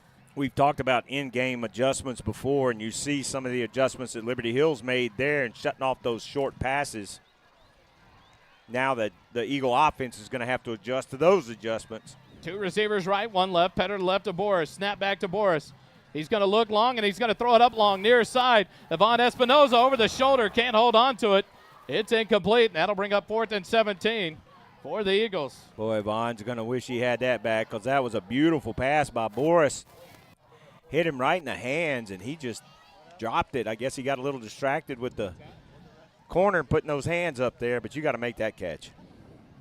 Aaron Guzman on in punt formation. Jaheim down the up back as they look to the sideline. 8:52 left here in the first half. Georgetown set to punt for the first time here in the ball game. Dropping back deep will be number 4, Aiden Camarena for the Panthers. Snap back to Guzman. He gets the punt away. Punt to the near side. It's over the head of Camarena. Bounces to the 18. Takes a Georgetown bounce to about the 15, 16-yard line before it's touchdown there. So Liberty Hill will take over with 8:40 left here in the first half. 1st and 10 at their own 16-yard line. Well, this is a very important defensive stand here that Georgetown needs to make. Very important offensive opportunity for Liberty Hill. They went down 21-10. Now they've got an opportunity if they can drive down and put points on the board to tie this or cut it to 1 or even take the lead. So this is a huge possession in this first half. 8:40 left here in the first half. Liberty Hill has it. 1st and 10 at their own 16-yard line. Holland breaks the huddle. Under center, takes the snap, hands it off. Noah Long to the left side. He gets to the outside, cuts it back, and off to the races, but he's tripped up just after the first down marker. They'll mark him down up at the 30-yard line. A big gain there, a 14 on first down. Another first down for Liberty Hill. Boy, you just got to know where Noah Long is and get hands on him because he is the offense right now. 1st and 10 with 8:22 left here. Clock continues to run in the second quarter. Holland breaks the huddle up to the line, and now some adjustments under center. He'll take the snap, hand it off to the up man. He's off to the races. That's Ben Carter, and he gets drugged down from behind by the Eagles, but not before he picks up a first down. The tackle made there by number 23. That's Cooper Werchin on the tackle. Now you see Liberty Hill able to get into a rhythm on their offense. Georgetown's going to have to make some adjustments there and answer. A gain of 11, 1st and 10 at the 41 for Liberty Hill. Holland breaks the huddle up under center. Quick snap, pitches it to Noah Long to the left side. A guy thrown down on the defensive line, and Noah Long cuts it back, and he's going to be taken down. What a tackle there by number 3 for the Eagles. That is Luke Hawley. He did a good job of staying home after Loa Long headed to the far side. Kelly turns around. Holly able to corral him after just a 1-yard gain. If Luke doesn't make that tackle, Noah Long's still running. 2nd and 9 from the 42. Liberty Hill has it. 7:15 left in the quarter. Holland up under center, turns around, hands it to Noah Long to the left side. Michael Valenta got his hands on him, and he's going nowhere but backwards. They'll give him the line of scrimmage as his momentum was taken back from there, but a great job by Michael Valenta. He got his paws on Noah Long, and that ended that run. And Long had to change direction, which gave Michael Valenta the opportunity to catch up to him. Once he got his hands on him, it's over back there. But good job by Michael of pursuing him and taking him down. And for a loss, big 3rd down right here for this defense. 3rd and 9 from the 42. 6:40 on the clock. It continues to run. Holland back out on center. He'll turn around. Hands it off. Noah Long to the left side. He cuts back at the 45. Up past midfield. He's taken out of bounds right at the line to gain. We'll see where they mark him out. A generous spot there all the way up to the 49 of Georgetown and up for a 1st down. Oh, I'm so nervous. This is just ridiculous. Wow, he went to commentary school to learn that one, folks. 1st and 10 from the Georgetown 49. All right, we'll see y'all later. Liberty Hill has it in Georgetown territory. 6.5 minutes left here in the first half. Turn around, hand it, coming the near side. The running back waits for a hole and then gets hit and taken down. Nice job there by number 9, Bobby Boucher. That's Seth Warren makes the tackle there on Noah Long, and Noah Long taking his time to get back to the huddle. He took a pop there by Seth Warren. Yeah, I don't know what he was. I don't know what he saw in that, but he almost came to a complete stop, waiting for a block to develop, and it wound up costing him because he took a hit. Quick handoff here to number 34. He scampers up through the middle, up to about the 42-yard line. It's going to be a gain of 4. Bring up 3rd and 3 now for the Liberty Hill Panthers. Another big 3rd down here, and I think at this point in the game right now, Liberty Hill's gotten a little confidence on the defensive side of the ball, so this may be 4-down territory for the Panthers. 5:45 left on the clock. Holland breaks this huddle, comes up, under snap, hands it off to number 34, left side, finds a gap, hits it, and then he'll be taken down after a nice gain up to the 29 of Georgetown. Another 1st down for the Liberty Hill Panthers. Mason Goggins on the tackle. I guess we'll not know the answer to that question now, will we? Hobbled on that last play. And that would be a huge loss for Liberty Hill. Noah Long, a great tailback. We've called his name for 3 years straight now. Just a super running back for the Panthers. Yeah, 5th-year senior. Seems like we've been calling his name for 5 years. Clock continues to run here in the 2nd quarter. 5:10 left as it continues to run. The Panthers look like they're going to take a timeout as they're letting the down clock count down to 4 seconds. And it is going to be a timeout by head coach Kent Walker. 5:02 left first half. Quick timeout. Georgetown leads at 21-17 over Liberty Hill. Quick timeout. More Eagle football after this. Struggling with addiction or know someone who is? There's light at the end of the tunnel, and it shines bright at the Oak Ridge Disciple House. As a 501c3 Christian ministry, they are dedicated to helping men aged 18 and older rebuild their lives free from the chains of drug and alcohol addiction. Be reminded, there's always hope, always a new beginning. Discover your fresh start with the Oak Ridge Disciple House. Proud supporters of Georgetown Eagle football, because just like the Eagles, the fight at Oak Ridge never dies. Find out more at oakridgedisciplehouse.com.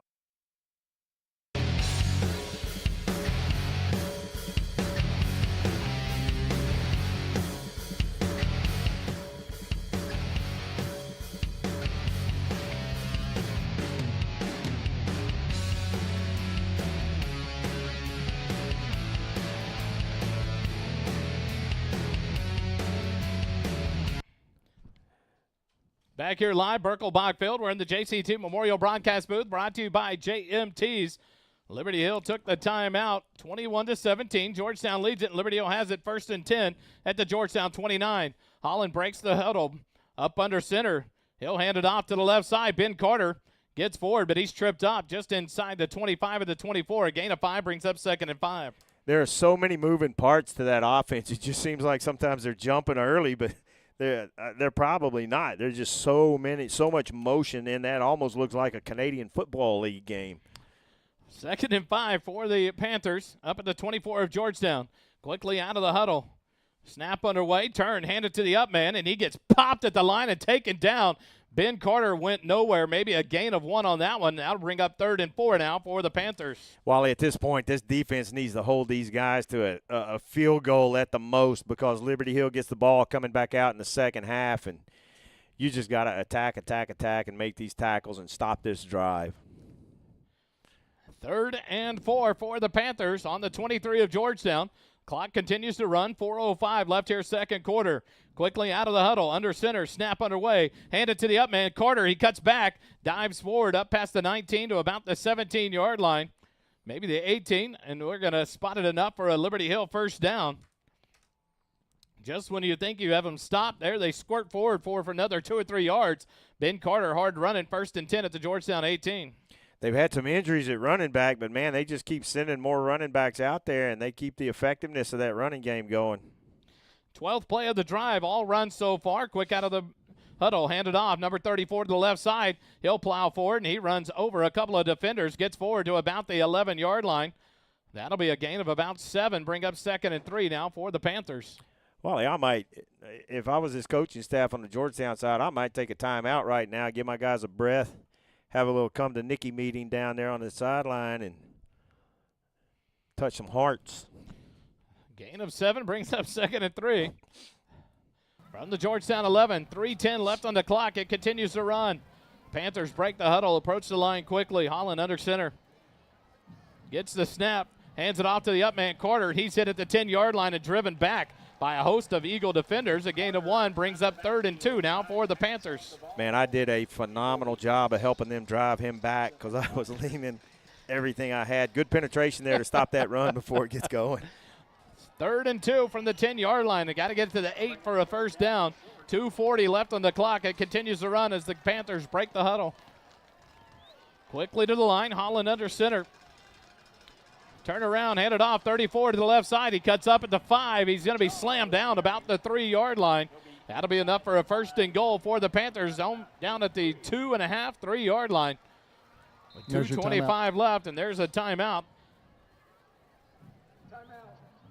That'll be called by Coach Chuck Griffin, and we'll take it with him. 2:25 left first half, 21-17. Georgetown leads it over Liberty Hill. They're driving 1st and goal at the Georgetown 2. More Eagle football after this on SHN. The second quarter is brought to you by G-Town Lumber and Supply. G-Town Lumber and Supply, located at 9400 Brown Lane in Austin, Texas, serves general contractors, subcontractors, and do-it-yourselfers. We specialize in dimensional lumber, decking, siding, door and windows, hand-hewn timbers, KDAT lumber, and corbels. Hometown service like none other. Visit us at 9400 Brown Lane in Austin, Texas, or visit our website at gtownlumberandsupply.com.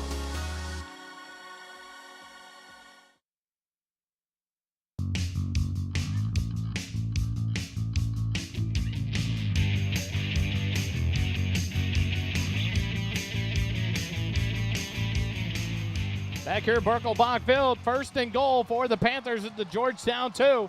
They're trying to take the lead here before the end of the first half. Panthers had the ball, 1st down and goal. We need a turnover. Panthers will break the huddle. Holland under center. Gets the snap, hands it off. Number 34 to the left side is going to plow forward, but he's not going to get into the end zone. He'll be stopped at the 1-yard line, bring up 2nd and goal from the 1. I like the aggressiveness over there. Coach calling another timeout. Jake Decker on the tackle for the Eagles, and it's a no gain. They mark him down at the 2-yard line, so it'll be 2nd and goal from the 2. We'll keep it here in this timeout and talk about it. 2:11 left in the first half. But opportunities for this Georgetown Eagle team on the offensive side, opportunities for this Liberty Hill team on the offensive side. It's going to be that back and forth every opportunity. Georgetown hung one up there on that go route from Noah Boris to Espinoza. A drop there, a catch there is a whole different ball game for this first half. Well, and this is turning out to be one of those games where whoever has the ball last is going to win this football game. And right now in this half, Liberty Hill's got the ball so far. If they do put points on the board, Georgetown's going to have a little bit of time to try to do something and put some more points on the board. So this is just back and forth track meet right now. Great crowd. Do want to say hello to all our viewers on YouTube. Thanks for joining us. We're having a good time calling this football game. 2 minutes, 11 seconds left in the first half. Liberty Hill will break the huddle. 2nd and goal from the 2 of Georgetown. Quickly out of the huddle. Holland under center. Man in motion. Gets the snap. Hands it to the up man. And plows forward for the touchdown. I think it was Ben Carter that got into the end zone. So on the 15th play of the drive, the Liberty Hill Panthers take the lead for the first time in the ball game with 2:08 remaining in the first half. 23-21 with Connor Hawkins ready to attempt the extra point attempt to make it a 3-point lead for Liberty Hill. That drive started at the 8:40 mark of the second quarter, Gilly, and that's where we talk about back and forth, but a long extended drive by Liberty Hill eating up the clock. Yeah, that was a gut punch drive. The extra point attempt by Hawkins is up and good. And Liberty Hill takes the lead 24-21 over the Georgetown Eagles. 2:08 left in the first half. Quick timeout when we come back. Eagle football continues here on the SHN Network. Kickoffs this season are sponsored by Syntex Shirt and Embroidery. At Syntex Shirt and Embroidery, we offer a variety of unique custom clothing and gifts, as well as personalized embroidery for gifts, schools, fundraisers, businesses, and more. Stop in today to browse what we have to offer and to ask about our custom apparel options. Whether you need 1 shirt or 100, there are no minimum order amounts on any custom pieces. Ask about our military discounts as well. Stop by our shop at 1911 North Austin Avenue, Suite 103, and check out our in-stock spirit apparel, or check out our website at www.syntexshirt.com. The official outfitter of your Georgetown Eagles broadcast team with First Responder Broadcast.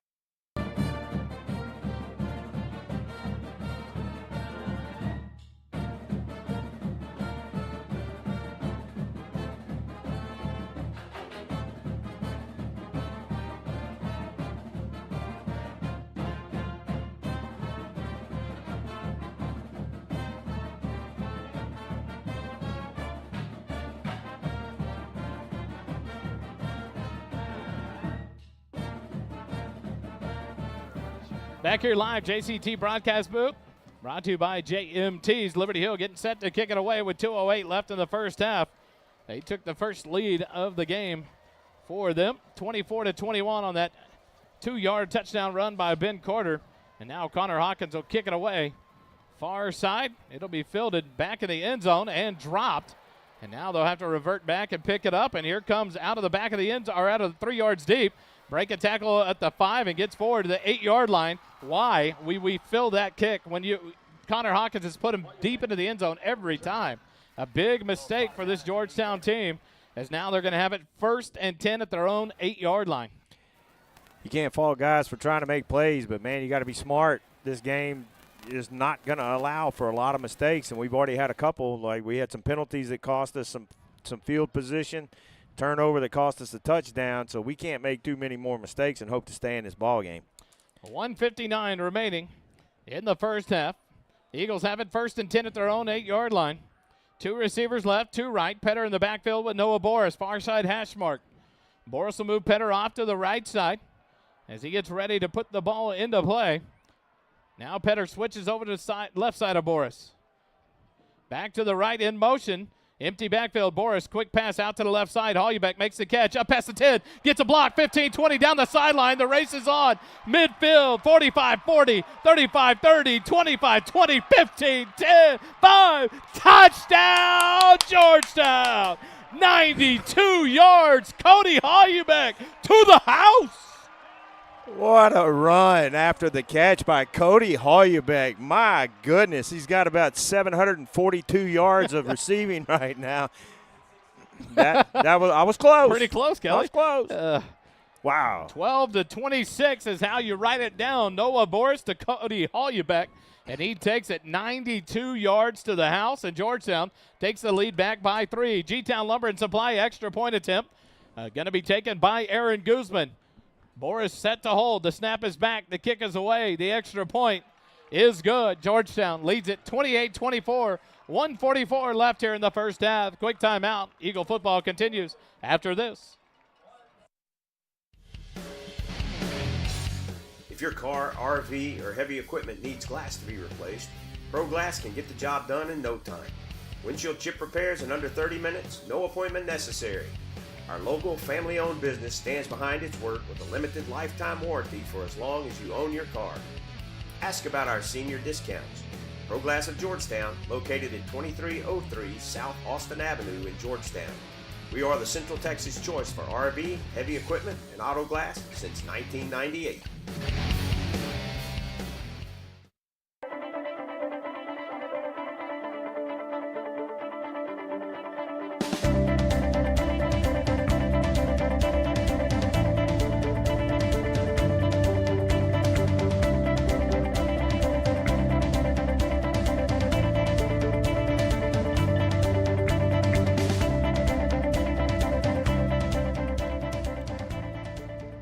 Back here live in the JCT Memorial Broadcast booth. That was a quick drive. The Eagles respond with a play of their own that goes 92 yards in 15 seconds. Cody Hollenbeck from Noah Boris makes the catch, gets a great block by Ivan Espinoza, and takes it all the way for the Georgetown touchdown, 24-28. Georgetown takes the lead back by 4 here with 1:44 remaining in the first half. Holden, some stats from you for the first half here. Yeah, so Noah Boris is up to 9 attempts, 11 completions, or 9 completions, 11 attempts for 243 yards, and 216 of those have gone to Cody Hollenbeck. He's got 6 catches, the 2 touchdowns. They've really been intentional about getting him the ball in space. Deceptive speed for the Georgetown Eagles. Cody Hollenbeck there. I didn't realize just how fast that young man was out of the blocks. He made that catch, made one man miss, and all of a sudden he was off to the races. And now he has the Eagles back in the lead, 28-24, as Aaron Guzman gets set for the Syntex shirt embroidery kickoff.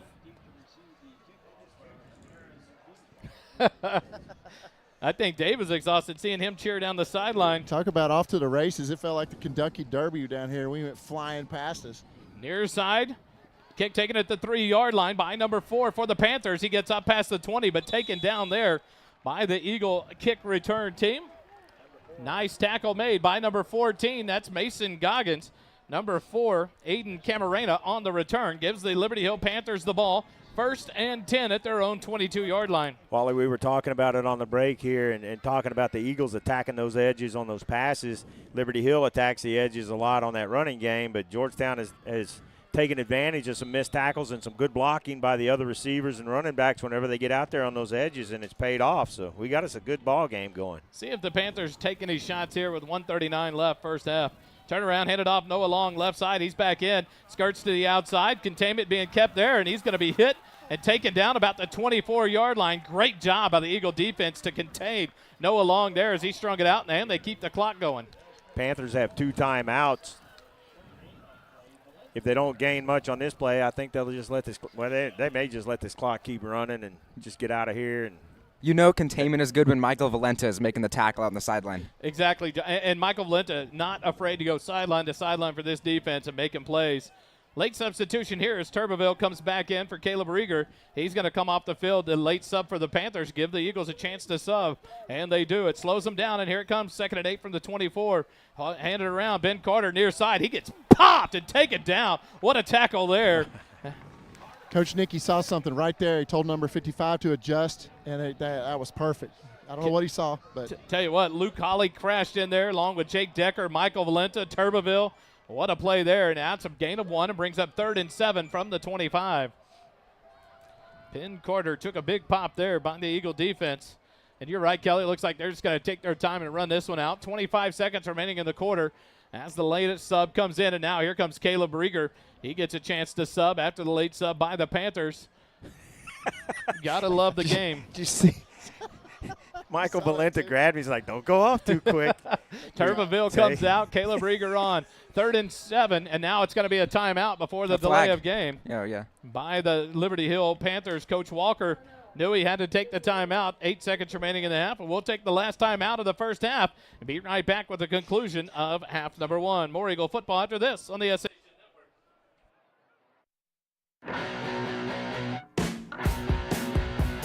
The JCT broadcast booth is sponsored by JMT's in Round Rock. JMT's provides customized apparel and promotional items to small businesses, schools, and nonprofit organizations. Our services include screen printing, embroidery, and promotional items. Our game-changing direct-to-film printing allows JMTs to print full-color graphics on your garments. JMTs has the experience and confidence to take on any order. Visit our website at jmtees.com or call us at 512-388-5555.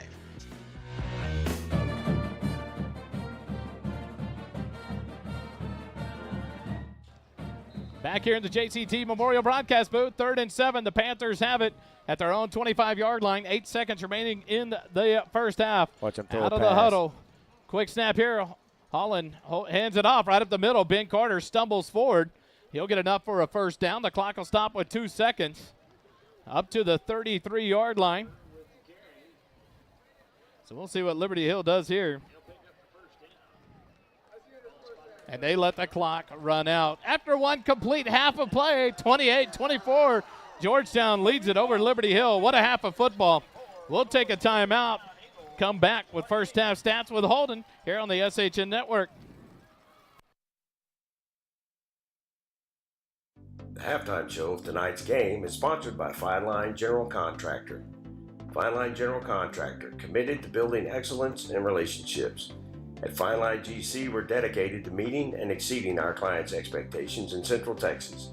Fine Line offers a wide range of construction services, including budgeting, design assistance, scheduling, project management, and more. Visit our website at finelinegc.com or call us at 512-590-8390. Extra points and field goals this season are brought to you by G-Town Lumber and Supply. G-Town Lumber and Supply, located at 9400 Brown Lane in Austin, Texas, serves general contractors, subcontractors, and the do-it-yourselfers. We specialize in dimensional lumber, decking, siding, doors and windows, hand-hewn timbers, KDAT lumber, and corbels. Visit us at 9400 Brown Lane in Austin, Texas, or visit our website at gtownlumberandsupply.com.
back here live in the JCT Memorial broadcast booth.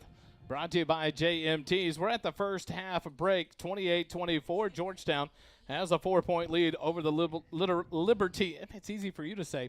The Liberty Hill Panthers. Golly, I can't get it out. A back-and-forth affair there in the first half. Holden Tuma joins us now as first half stats with Holden, brought to you by Graham & Sons Cattle Company. Holden, man, I tell you what, it's not the 82-80 pace that they were on last week. Not yet. But quite a pace for both of these teams. Some punches thrown and some punches landed back by both teams. Talk to us about that. Absolutely, yeah. So Noah Boris is up to 9 for 11. So only 11 pass attempts in that first half, but 243 yards and 2 scores. And most of that is Cody Hollybeck. They've really emphasized getting him the ball in space, challenging the defensive backs out the edge to make a play, and so far they really have not been able to do it. He's up to 6 catches, 216, and 2 tuds. Some really deceptive speed out of Cody Hollybeck. You see his size. He is not a big guy, but you can tell he's a built guy, and he's a good backup running back behind Petter to relieve him. But, man, that deceptive speed, he broke that tackle, broke away there after that catch at the 8-yard line. Espinoza gets a good block, and it's off to the races. Hollybeck putting those numbers up tonight. A great weapon for Noah Boris. Absolutely, and I think an underrated element that we didn't really consider going into the year is that he has experience with Noah Boris when some of these receivers don't have as much. He played last year a pretty sizable chunk, and he's a little bit more explosive than I think Jacob Weisheimer, the tight end, who also has experience, but Cody Hollybeck is way more fluid with the ball, and they've really leaned on him in this game, and it's putting up big numbers. And you'll get that from Weisheimer. You get more of that bullish run. He'll catch it and then run over you, that Absolutely. tight end mindset. And one name we haven't seen tonight, Jake Mylock or Weisheimer with a catch. It's really been either Espinoza, Gavin Callaway with a couple of pitch catches, or it's Cody Hollybeck. And, man, he is making it count tonight. On the run side of the ball, what's Andrew Petter looking like at the first half? Andrew Petter's got 9 carries for 104 yards and 2 tuds, 58-yard scamper, the highlight of that first half for us, other than, obviously that 92-yard from Cody Hollybeck. He's averaging 11.6 yards a carry, so this offensive line is really putting in work in the ground game. And you like to see that response from this offensive line after a battle last week, some struggles given up there, and an opportunity to grow. And we talked to Ian Sanders at the coaches show on Wednesday night, and he talked about that. Hey, it's behind us. It's time for us to go. And they have answered that challenge and played a good first half there on the offensive line. Defensive side of the ball, looking at Liberty Hill's offensive stats. What do we got going there? So, to everyone's surprise, they've rushed the ball 34 times, passed 0. They're up to 260 rushing yards. That's 7.6 yards a carry and 2 touchdowns. And with how explosive we know Liberty Hill is, I think 7.6 is actually a pretty decent number to be looking at, especially since we have the lead in this game currently. The good thing, I think, tonight to look at is not a lot of those long, explosive touchdown runs. One good one there for them. But one touchdown given up by the offense. The defense for Liberty Hill scoops up the fumble by Xavier Warren there on the exchange, and he couldn't hold on to it. It got knocked free, and they scoop and score from the 13-yard line. Otherwise, you've kept the Liberty Hill offense pretty much at bay. You take those 7 points away, it's a 28-17 ball game if you look at it that way. But now you talk about multiple people running for the Panthers. You've got Hines. He left early in the first half. He hasn't been back in, but then the sophomore, number 34, comes in. He's put some yards up for him along with Ben Carter and Noah Long. Yeah, Ben Carter's up to 13 carries, 115 yards, and a touchdown. Noah Long is a little banged up, so we might have to watch for that. Hopefully he's okay. But he's got 11 carries, 85 yards. And then Mucha, 6 carries, 55 yards, and a touchdown. The touchdown he came in for relief. So we know that they could spread it out. I'm interested to see how long it takes Liberty Hill to transition into a QB keeper. We saw a lot of that last year where the quarterback fakes, and then rolls out. We haven't seen that yet this year. And one thing, that senior quarterback, Holland, we've never called his name before this. And tonight, running the helm, Pitchford is out. Joe Pitchford, the senior running back for the Panthers. He was on with a knee brace there before the game. We saw him with crutches, one of their big running backs. And it's just like Kelly was talking about earlier, they seem to just restock that. Now the Muchow, the number 34, the sophomore, coming in and doing damage. And so an opportunity for this Georgetown Eagle defense to make a stand in the second half. Liberty Hill will have the ball to start the second half. And so what we will do now, we'll transition in the Pro Glass Halftime Show to bring you the Georgettes and the Georgetown Eagle Marching Band. Stay with us when we come back. We'll have a quick wrap-up there at the end of the first half after the Georgettes and the Eagle Marching Band. And then we'll have second half football live here on the SHN Network, brought to you by First Responder Broadcasting. Stand by. Enjoy the Georgettes and the Eagle Marching Band.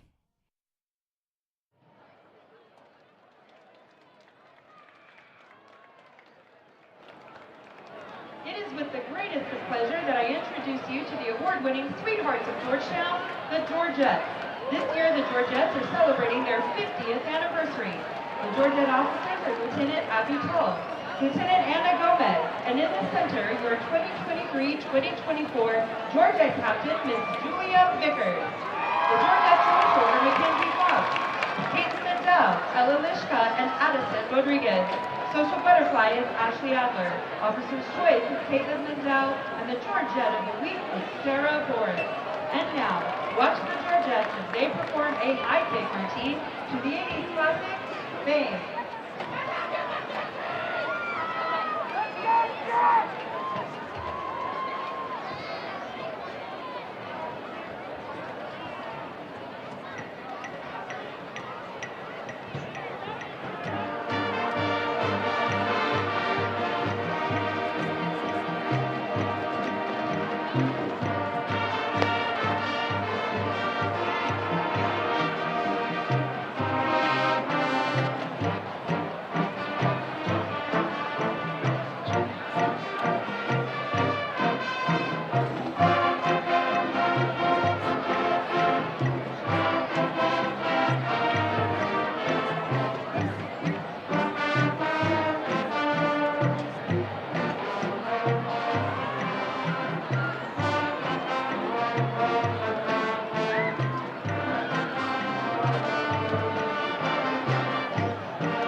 The band would like to dedicate tonight's performance to our percussion caption head, Adeline Jansen, Adeline's family, and all our friends who are survivors and fighters of childhood cancer. The Georgetown High School Eagle Marching Band and Color Guard will now perform the first three movements of their 2023 competition show, Mind the Gap. Mind the Gap takes the audience on a tour of London aboard the world-famous tube. Mind the Gap features trumpet soloist Ray McIntyre, horn soloist Christina Crozier, and narrator Billy Randall. Please sit back, relax, and mind the gap as you enjoy the sight and sound of the Georgetown Eagle Marching Band and Color Guard.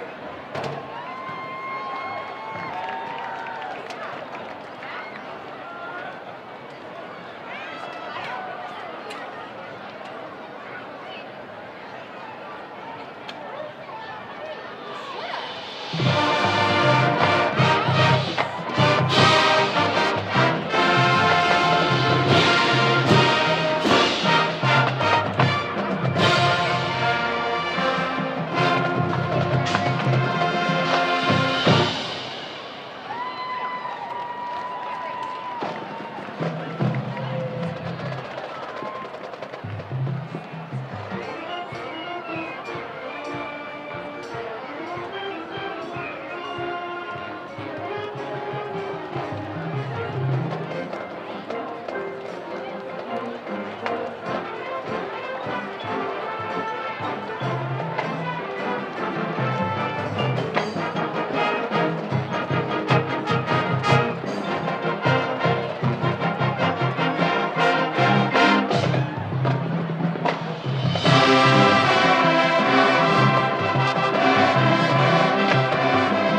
Directors of the Georgetown High School Eagle Marching Band are Justin Smith and Leslie Coupet. Director of Percussion is Jed Leach. Director of Color Guard is Rick Scruggs. Marching band techs for the Eagle Band are Eric Irvin and Austin Womack. Percussion techs for the Eagle Band are Jacques Parentos and JJ Pereira. Color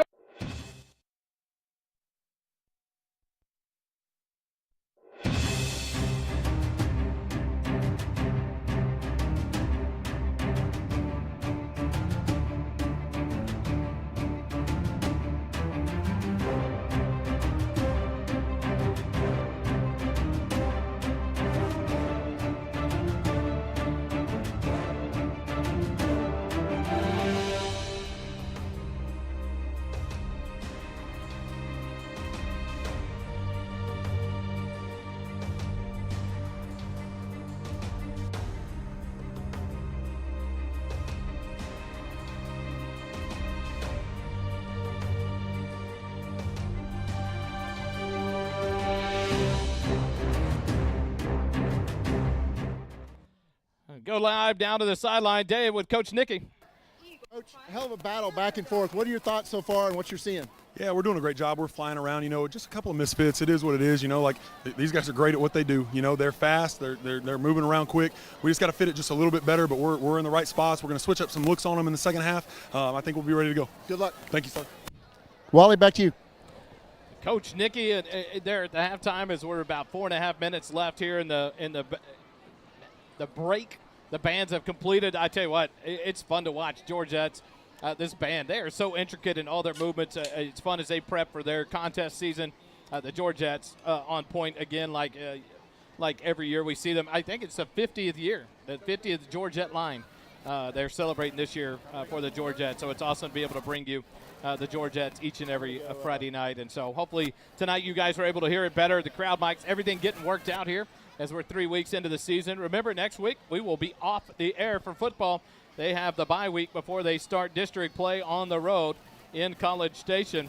But we'll bring you Georgetown Lady Eagle volleyball. Tuesday night we'll be home for volleyball, Friday night for volleyball, and then next Tuesday night as well. So 3 straight matches for volleyball as they go in a 3-set win over Conley tonight in the district opener. And so good things continue to happen here for Georgetown sports. And Kelly, what a battle in the first half. 28-24 the score at halftime. Georgetown with that lead. How important is it to try to come out and get a stop to open up the second half? Boy, if Georgetown can come out and the defense can get a stop for this first drive that Liberty Hill is going to have, that's just a game changer at this point.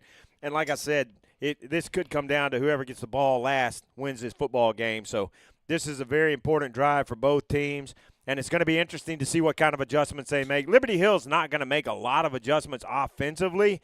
They just may throw in some new plays, a couple of new wrinkles that we haven't seen in the first half, but they do what they do. Like Coach Nicky said, they do what they do. They do it very well. They're very disciplined in running that slot T offense, slot T mafia, and we'll see what Georgetown can do to combat that. So interesting that Coach Griffin talked about that during the coaches show on Wednesday night, that if you're in that slot T mafia and you run it, they are very tight-lipped outside of that network. Oh, yeah. And they don't give up the intricacies and everything of it. And so it's a lot of film work and a lot of studying that these coaches do to prepare for it. The good thing is now that will help prepare them for a team like Glenn when it comes time in district. Wally, before I forget, I do want to give a shout-out to Curtis Parker and the folks who work up here in this press box. They have gone to great lengths to get us camera systems into our room that we can control which view people are getting. We don't control the zoom in, zoom out, and all that, but we have several different camera angles, and I want to thank Curtis Parker and GISD for giving us this up here in the press box. It just makes the broadcast so much better to have these different angles, and we appreciate that. And then our guy Jeri down there on the sideline giving us angles. It's so much fun, and it just enhances the broadcast. So tip of the cap to them. We love all the involvement this year. We've had a great support, people coming up, helping to run cameras, and being a part of this product to put out to you each and every Friday night. Wednesday night at the Coaches Show. We'll take the week off this week on Wednesday night, but we'll be back the week after at Mesquite Creek Outfitters, and it is a fun atmosphere. The boys out there, trivia. Offense took week 2, and so turnabout in the trivia section of the coaches show as the defense won week 1, offense takes week 2. NBA trivia will be the next source on the coaches show when we meet in a week and a half. And here come your Georgetown Eagles out of the blow-up inflatable to start their preparations for half number 2. Holden, thoughts on what the Eagles have to do here in the second half? I think that the key to winning is executing better. They had a lot of missed opportunities in that first half. We had Petter stepping out of bounds, that breakaway run that we ended up punting on. Espinoza with a big drop and a go route. We ended up punting the ball again. If we can get out of our own way offensively, I think we're going to be in a good spot to win this game. Dave, your thoughts down there on the sideline? Yeah, just go back to those stops. I mean, as long as our defense is playing, doing their game, and like Coach Nicky said, we got to get those stops, and that's key. Our offense, I like hold you back tonight. It's doing good. Kelly, it's the offense. They've done a good job of being able to open up lanes for Noah to throw the ball and open up running lanes for Petter and Holyobeck. Holyobeck has been such a surprise tonight, and we've seen some glimpses, but tonight is his coup de grace as far as this season goes, and boy, he has been a pleasant surprise. So I think the key in this second half is going to be getting another stop and keeping Liberty Hill from putting points on the board. I think the defensive line has to continue what they did best in the first half. You saw pursuit from Michael Valenta. You saw pursuit from Jake Decker, from Turbeville, from Caleb Rieger. They're doing a great job as they move men in and out. That'll be an interesting to watch that chess match, Kelly, on the substitution to slow that offensive for Liberty Hill down. When they bring in that late play call substitution, Coach Nicky taking the time to switch out his players and make them slow down and not be able to go as quick out of that huddle. Hey, I want to give a couple of shout-outs to some folks that are watching on YouTube. We appreciate all of you guys watching. We've got some bunch of Georgetown fans watching. We got some Liberty Hill fans watching. We appreciate it. It is a homer broadcast, but we just have fun calling these games and pointing out great athletes on both sides of the ball. I want to say hello to Frank Miranda, buddy of all of ours. Known Frank for many years now, and just love that guy. Thank you, Frank, for checking in. And then also, Ann Pistorius is listening from Ohio. Jordan Errett's family, all his Ohio family, they're watching tonight, so we appreciate that. So we appreciate all you viewers. We appreciate all of our sponsors who help make this possible and keep these broadcasts free. Again, it's a Georgetown Homer broadcast, but we're just having fun calling these kids and watching this ball game. And one more shout-out. I know he watches back at his dorm rooms on Friday nights when he can. Tucker Griffin. Tucker. Coach Griffin's son up in Missouri at college. As they get ready for another game tomorrow night, the Griffins will be out of here early in the morning for a 24-hour runaround to get up there to see Tucker, and then back on Sunday morning as Coach continues to prepare and do his job back here at Georgetown High School. The Syntex shirt and embroidery kickoff as Aaron Guzman gets ready to boot it away for the Georgetown Eagles. Out of the south end towards the north end zone. Liberty Hill has 3 men back as Guzman puts it into play here to the near side. It'll be fielded all the way back. Nope, they're going to let it go as number 4, Camarena, lets it go at the last minute into the end zone for a touchback. So Liberty Hill will start it over here in the third quarter, 1st and 10 at their own 25-yard line. Wally, quick uniform adjustment for Michael Valenta. Don't adjust your TV. It's 98. He must have torn his. Yeah, a little holding. Yeah, 1st and 10, Liberty Hill has it. Michael Valenta in 98 here to start the third quarter after a jersey malfunction. And Liberty Hill will break their huddle. 1st and 10 at the 25, quickly under center. Holden will get the men in motion. He'll hand it off to the up back. Ben Carter to the left side, up to about the 30. Mason Goggins holds on and gets some help there by Jake Decker as well. And taken down at the 32-yard line. A gain of 7 brings up 2nd and 3 now for the Panthers. You got to be careful over here on the defensive side of the ball. We're doing a little pushing, a little bit of shoving, and it's always the second guy. Dylan Turbeville was a little shoving match, and I didn't see who got the first one in there, but the referees were sure watching, so they got to be careful. 2nd and 3, quick handoff coming to the near side here, and taken down right at the 35, make it the 36-yard line. It'll be enough for a first down for the Liberty Hill Panthers is number 34. Muchow comes across with the first down carry. And Kelly, back to your comment, it was 54 or 53 was basically laying on top of our Eagle. Yeah. So he was like, get off me. Panthers break the huddle here. Quickly back to the line. Holden under center. Gets the handoff and brings it this side to the near side, and that's going to be Noah Long. His legs chopped out from under him right at the 40-yard line. As Garrett Lloyd gets flung there by number 54. That's Parker Langwell. There's a little chippiness going on both sides, and the referees need to go talk to some of these players and keep this from getting out of hand. A run of 5 yards on first down by Noah Long brings up 2nd and 5 for the Panthers at the 41. Quickly out of the huddle. Holden under center. Man in motion, pitches it to Noah Long to the left side on the sweep. It's extended out. He tries to get a stiff arm, but driven out of bounds after a gain of 2 up to the 43-yard line. So that's going to bring up 3rd and 3 for the Panthers at their own 43-yard line. So the Panthers, obviously, I know this is going to sound like rocket surgeon stuff here, but they obviously want to keep this drive going. So early in the second half here, you've got a big 3rd down here for the Panther offense and the Eagle defense, and we see who will prevail under this circumstance. Substitution in late for Georgetown. And there comes a flag right there. We're going to see what they call here. Yeah, the receiver was lined up offside. So that's going to be a big break if it's against Liberty Hill. Instead of 3rd and 3, it's going to bring up 3rd and 8. So we'll see what the call is here on the field.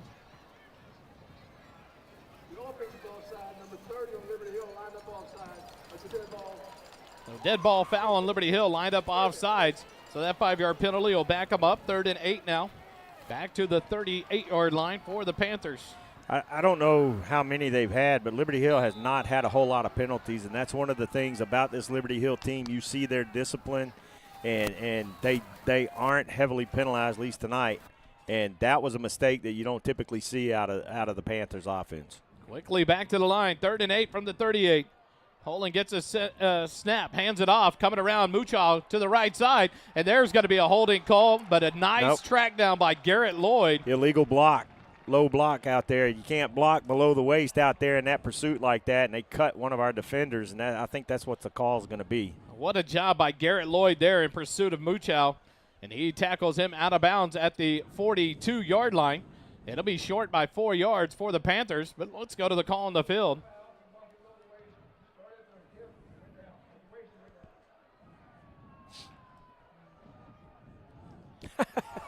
Okay. So the illegal block not called as he started at the waist and then went lower. And so now it's going to bring up 4th down. It looks like Coach Walker is going to send out his punt team here as it's still in Liberty Hill territory at the 42-yard line. So if they punt this away, it's going to be a good stop here. And you start to hear the crowd from Georgetown congratulating this defense if they can get this stop. 4th and 4 from the 42-yard line. I'm just never convinced they're going to punt the ball until they do. Call me skeptical. Connor Hawkins back to receive the snap. He'll get it about the 28. He'll get the punt away. That's a wobbler off to the right side. Bounces at the 42 and backs up to about the 46-yard line. And Coach Nicky and his staff are out there chest bumping with the defense. A great job by this Eagle defense to open up the 3rd quarter as they get a stop, and they'll have the ball 1st and 10 with 9:50 left here in the 3rd quarter. Great job there by the Eagle defense, and that was that big stop that we were talking about that they need right there. So now if the offense can take advantage of that, put some points on the board, extend this lead a little bit, now you start to put the pressure on Liberty Hill. And usually you don't think of a running team able to score quickly, but Liberty Hill can score as quick as anybody in the state. Georgetown has it, 1st and 10 at their own 45-yard line. 2 receivers right, 1 left. Snap back to Boris. He'll turn and hand it to Petter up at the 45. Cuts back, makes a man miss up past midfield into Liberty Hill territory. That's going to be a gain of about 7 yards. Bring up 2nd and 3 for the Georgetown Eagles. If Georgetown can keep a running game going consistently, that would be very valuable for them and eating up some of this clock. Chunks of yards per run, keeping that clock moving, and I think that's going to be really important to try to keep the ball out of Liberty Hill's hands because you just can't give them the ball back time and time again. Yvonne Espinoza, the lone receiver, split right. 2 receivers left for the Eagles. Petter in the backfield of Boris. Center of the field at the 48 of Liberty Hill. Now Jake Mylock in motion to the right side. But Coach Beatty and Coach Griffin didn't like what they saw, and they'll take a timeout. 9:05 left 3rd quarter, 28-24. Georgetown, the 4-point lead. Quick timeout. More Eagle football after this on the SHN Network. Holden's first half stats in the 3rd quarter are brought to you by Graham & Sons Land and Cattle Company. Graham & Sons Land and Cattle Company is a cow-calf operation here in Central Texas, growing calves, cotton, corn, and wheat for commercial customers. Austin Graham and his team of crazy cowboys and cowgirls produce some of the best tasting meat that the First Responder Broadcasting team has ever eaten. Thank you, Graham & Sons, for your support of our broadcast of Georgetown football. Eagle fight never dies.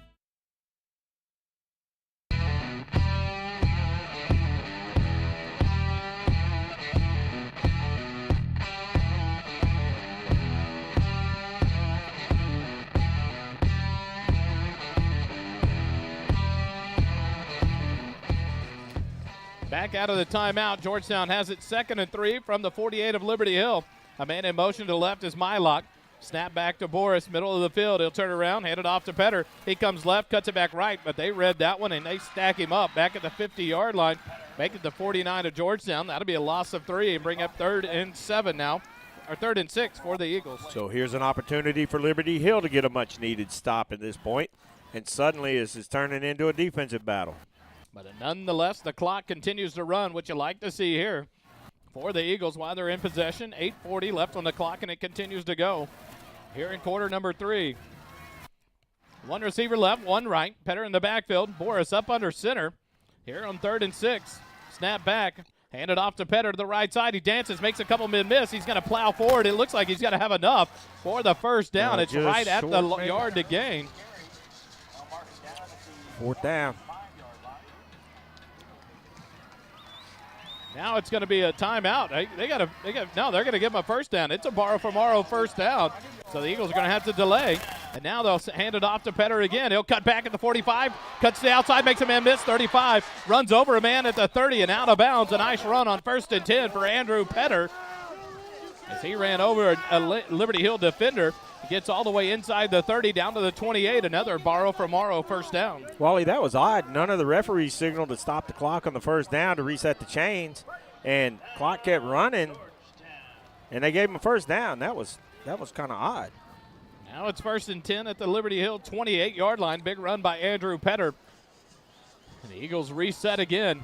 2 receivers left, one right. Petter in the backfield, offset to the right side of Boris. Near side hash mark, 8 minutes left in the 3rd quarter. Dump pass out, swing pass to Petter at the 30. He's hit but falls forward. Let's see where they mark him down. It looks like it's going to be up to about the 27-yard line.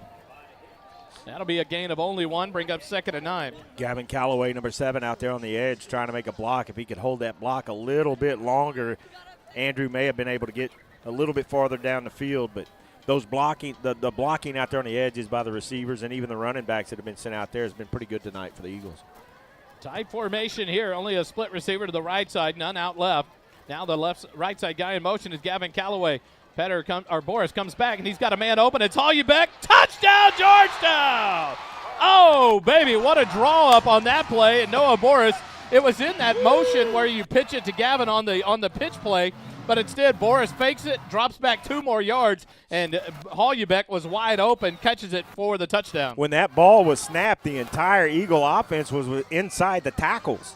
And then you throw however long a pass that was out of that formation. Great play design there, and it paid off for the Eagles. G-Town Lumber and Supply, extra point attempt. Boris will take care of the handle of the snap. He puts it down. The kick is up by Guzman, and it is good. And Georgetown extends their lead out to 11, 35-24 on the touchdown from Noah Boris to Cody Hollenbeck. Quick timeout. More Eagle football after this. The 2nd quarter is brought to you by G-Town Lumber and Supply. G-Town Lumber and Supply, located at 9400 Brown Lane in Austin, Texas, serves general contractors, subcontractors, and do-it-yourselfers. We specialize in dimensional lumber, decking, siding, door and windows, hand-hewn timbers, KDAT lumber, and corbels. Hometown service like none other. Visit us at 9400 Brown Lane in Austin, Texas, or visit our website at gtownlumberandsupply.com. Mesquite Creek Outfitters is located at 704 South Austin Avenue in Georgetown, Texas. Come enjoy a refreshing drink, a light menu, chat with friends, and maybe even shop a little bit. Mesquite Creek Outfitters is the host of the Eagle Nation Coaches Show every Wednesday. The show is live at 6 p.m. at MCO.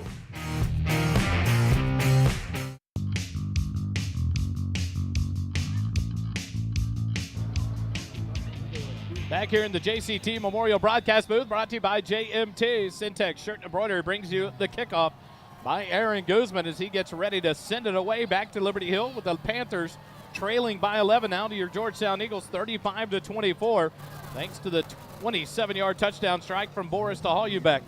Guzman's kick away to the near side, fielded at the 2-yard line. Noah Long up past the 10, the 15, up past the 20, and now he'll be drugged down at the 21-yard line.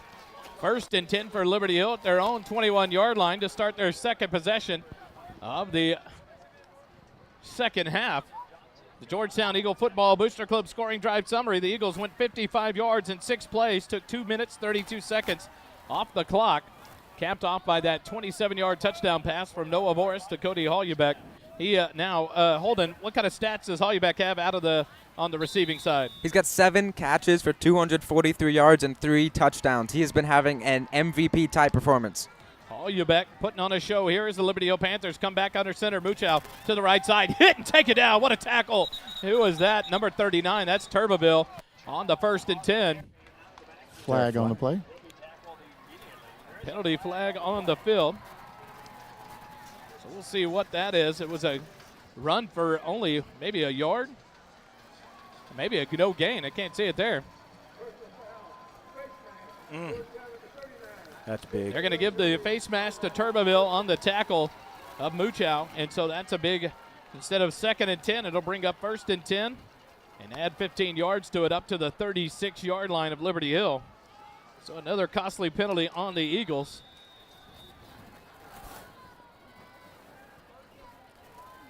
I do want to let folks know we do have multiple camera angles that we can access, but we have 0 control over Zoom. 1st and 10 at the 36, hand off, and taken down right at the line of scrimmage by the offensive line. Rieger over there, Seth Warren, Turbeville back over there as well. For the Georgetown Eagle defense will bring up 2nd and 10. Not sure who carried the ball there for the Panthers. Noah Long on that carry. So far through the night, no pass attempts for the Liberty Panthers, and it's not a surprise. You just like to reiterate that this offense functions mainly and solely on their ground game. 2 years ago when they were here, they threw their first pass of the season, so it's not out of the question, but 2nd and 10, and there's a false start. There it is. There comes the flag. The right guard launched early there for the Panthers, and that'll back them up, make it 2nd and 15. And like you said, Kelly, they truly play a pretty clean ball game for the Liberty Hills offense and the way they play. They do a good job of not having those penalties, and not a big false start there. Backs them up, 2nd and 15. very uncharacteristic. So a false start, backs it up to the 31-yard line, 2nd and 15. Holden gets it, hands it off to the up man, Ben Carter. He's hit and breaks out of a tackle, then gets slammed down by Mason Goggins. What a tackle there by number 14, Mason Goggins. Up to the 38-yard line, a gain of 7, brings up 3rd and 8 now for the Panthers. Big third down here, and if Georgetown can get this stop and get off this field, boy, that is another victory for those guys.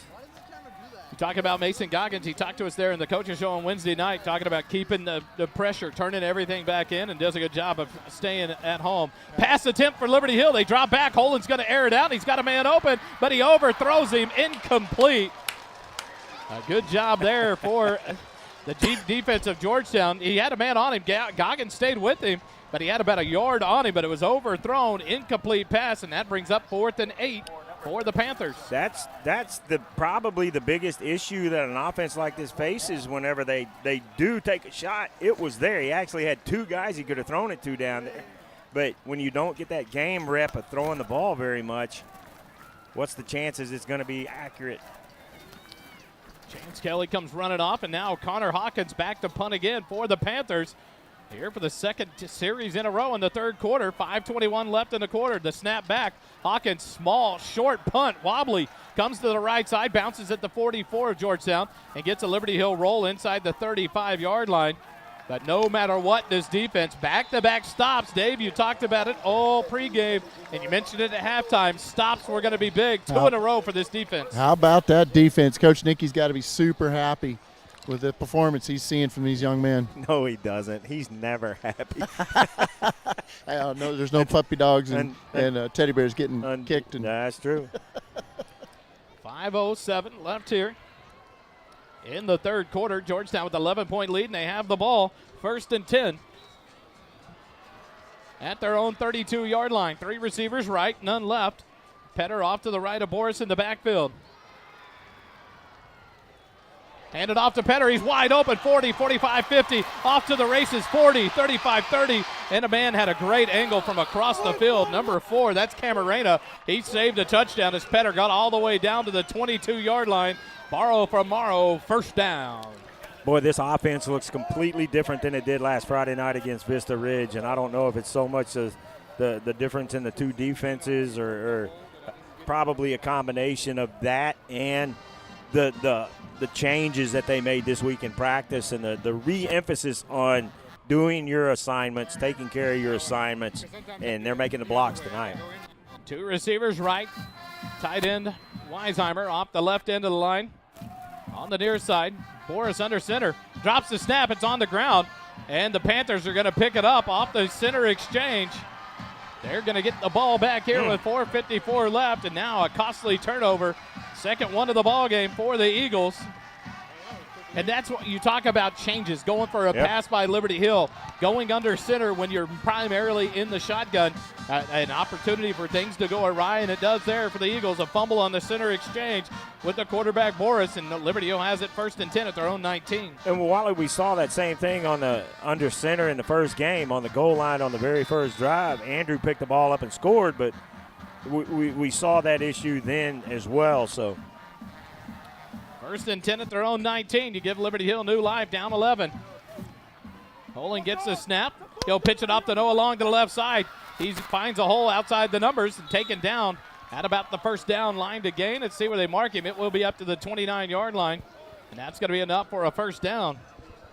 Kelly, just that one play just makes me think about they're recognizing how well Georgetown is containing, and they're just trying to throw that ball out a little further and get out around us some. Thoughts? Yeah, I mean, you figure they're going to take a shot at some point down the field, but sometimes they don't. You gotta pay attention to it, but what that does is that play was open, so you got to pay attention as the game goes on. Handed off to Muchow on the right side, up past the 30 to the 31-yard line. A gain of 2 will bring up 2nd and 8 for the Panthers, up to the 31. Back to the ground game they go. Luke Hawley will come out here. Leo Diaz back on defensively. Here comes a late substitution for the Panthers. Let's see if Coach Nicky takes the opportunity to sub late, and he does not. So the Panthers will break the huddle. 3:55 left here in the third quarter. Quickly under center, Holland gets it. Handoff to the up man, up through the hole, and he's tackled about the 35-yard line. That'll be a gain of 4 and bring up 3rd and 4 now for the Panthers. Here in the second half, most of the success that Liberty Hill has had has been on the edges, and in between the tackles, Georgetown's done a good job. Liberty Hill has a player down on the ground, so we'll take the medical timeout with them here at Georgetown's Birkelbach Field. 3 minutes, 40 seconds left in the third quarter. Quick timeout. Eagle football continues after this. Holden's first half stats in the third quarter are brought to you by Graham & Sons Land and Cattle Company. Graham & Sons Land and Cattle Company is a cow-calf operation here in Central Texas, growing calves, cotton, corn, and wheat for commercial customers. Austin Graham and his team of crazy cowboys and cowgirls produce some of the best tasting meat that the First Responder Broadcasting team has ever eaten. Thank you, Graham & Sons, for your support of our broadcast of Georgetown football. Eagle fight never dies.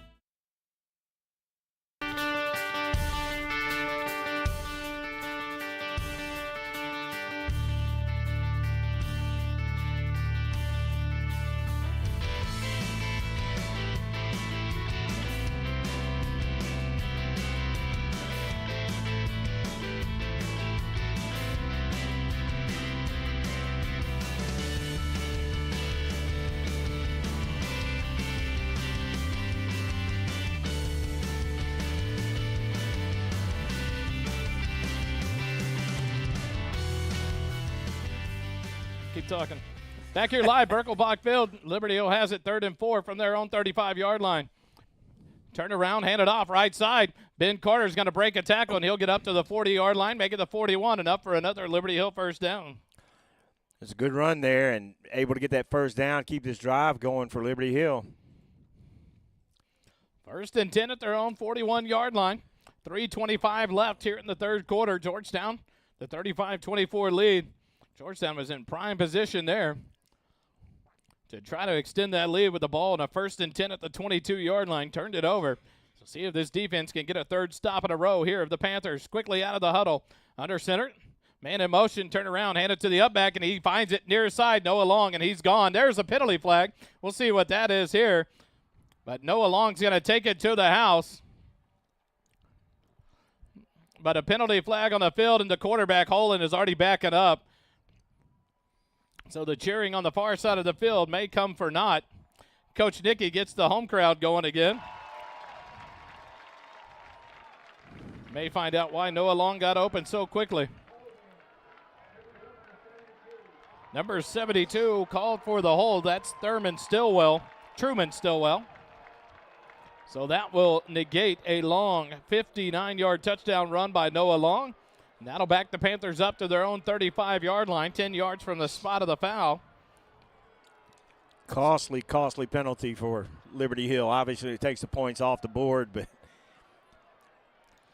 so it ends up being a 6-yard loss.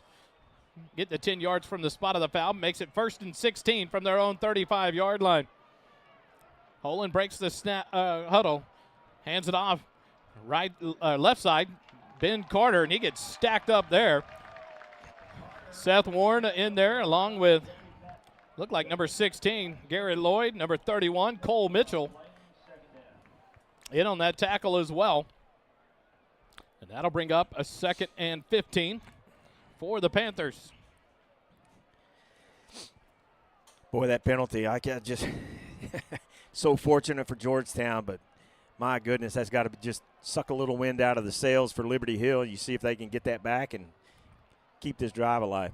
Quick snap, pitch to the left. Muchow across the left side, tries to extend it out, cut back there. Mason Goggin, a little goat rope action there. What a tackle, and then driven back. He'll get forward momentum up to the 40-yard line. That'll be a gain of about 4 yards, but that'll bring up 3rd and 11 for the Panthers. Pay a little homage to the goat hobbler on that one because that looked like a little steer wrestling or a little mutton busting out there. Tell you what, Mason Goggins got a hold of Muchow, and he was not letting go. He steered him around, and then here came his defense to the rescue, and they drove him back.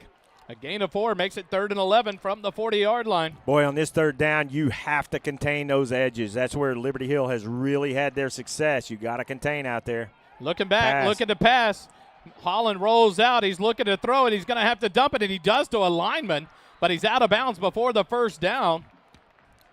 Maybe they're tied in. It's hard to it's number 88. 88, yeah. That's going to be Jeff Harrison, the tight end. He catches it, but he goes out of bounds at the 49-yard line of Liberty Hill, and that brings up 4th and 2 now near midfield. Interesting call here. It looks like they're going to go for it. Big play right here, boy. So you're saying it's a big play. I am. 4th and 2. Liberty Hill has it at their own 49. Got to get to the Georgetown 49. Now Harrison switches to the left end. Noah Long in motion. Holland pitches it out to Noah Long. He finds a gap, hurdles a tackler, and then gets hit from behind by Michael Valenta. Our correction, he was not hit by Valenta. He was hit by somebody else. Man, Wally, what a hit. It looked like that left side of that line took off early. And Coach Griffin's talking to the line judge about it. The tackle and the guard on the left side looked like they left early, but didn't get called. So 1st and 10 at the Georgetown 43-yard line. 1:04 left here in the 3rd quarter with the clock running. Quickly break the huddle. Holland under center. He'll get the snap. Hand it off. Coming back this way and taken down quickly. There was Noah Long. Michael Valenta made the tackle by himself there. A good stop by Valenta on Noah Long. A no gain. It brings up 2nd and 10. 45 seconds and the clock continues to run. Boy, Big Mike has had a great game. Made some just key tackles throughout this whole game. He's just a beast on that defensive line. I've seen a lot of substitutions too. You've got number 90 in there. Number 39. It's nice seeing them get fresh faces in there. Caleb Rieger with the late substitution. Jake Decker comes off. Now under center, 2nd and 10. Holland gets the snap. He'll hand it off to the up man. Ben Carter spins out of a tackle. Falls forward for about 6 yards. Brings up 3rd and 4 now at the Georgetown 38. Should be the last play of the quarter. That quarter went pretty quick, so that's good. Run, clock, run. And the clock will come to zeros at the end of the third quarter. Georgetown leads at 35-24. We'll take a quick timeout when we come back. Fourth quarter action. Eagle football brought to you by First Responder Broadcasting here on the SHN Network. The JCT broadcast booth is sponsored by JMTs in Round Rock. JMTs provides customized apparel and promotional items to small businesses, schools, and nonprofit organizations. Our services include screen printing, embroidery, and promotional items. Our game-changing direct-to-film printing allows JMTs to print full-color graphics on your garments. JMTs has the experience and confidence to take on any order. Visit our website at jmts.com or call us at 512-388-5555.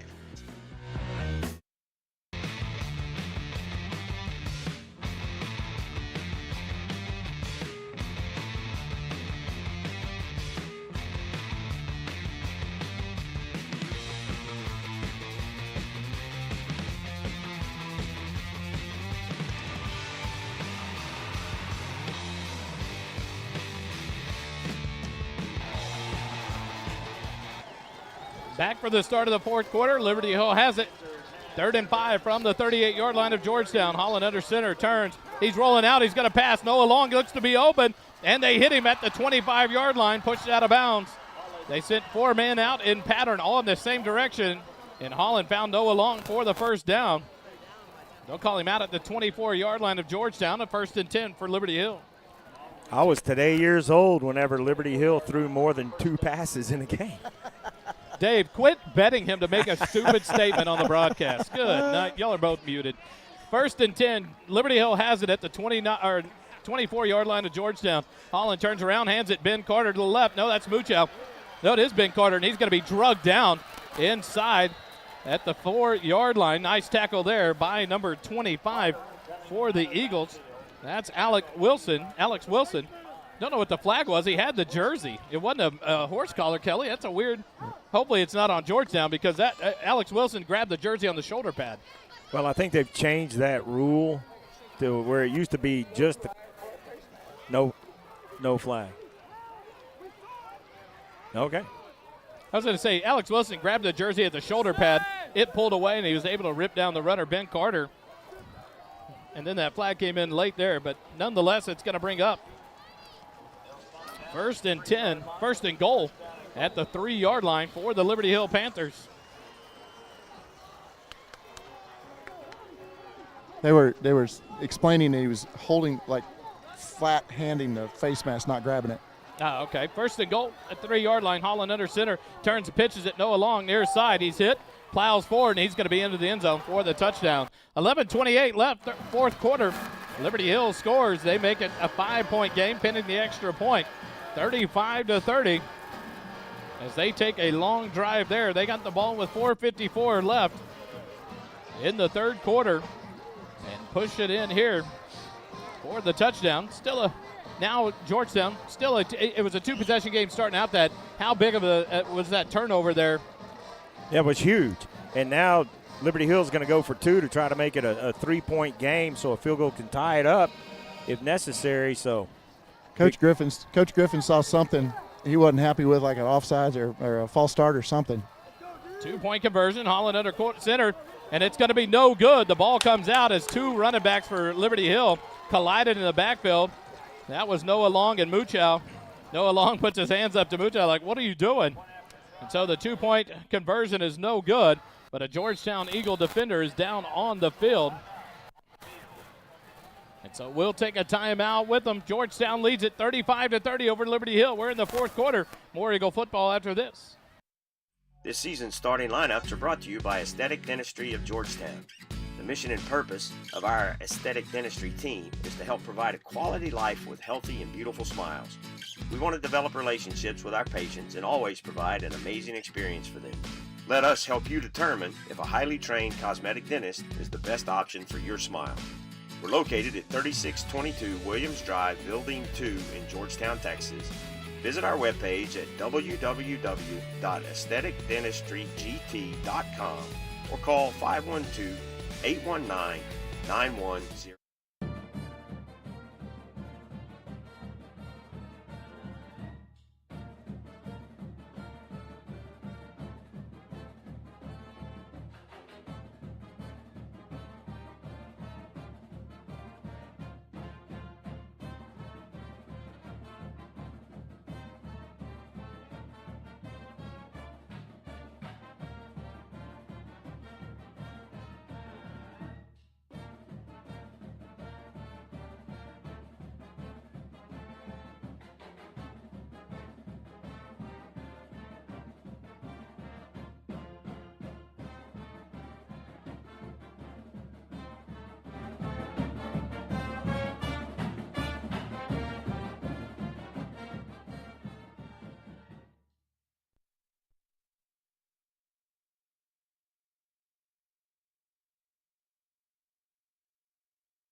Back at Birkelbach, Connor Hawkins surprisingly kicks it back through the end zone again.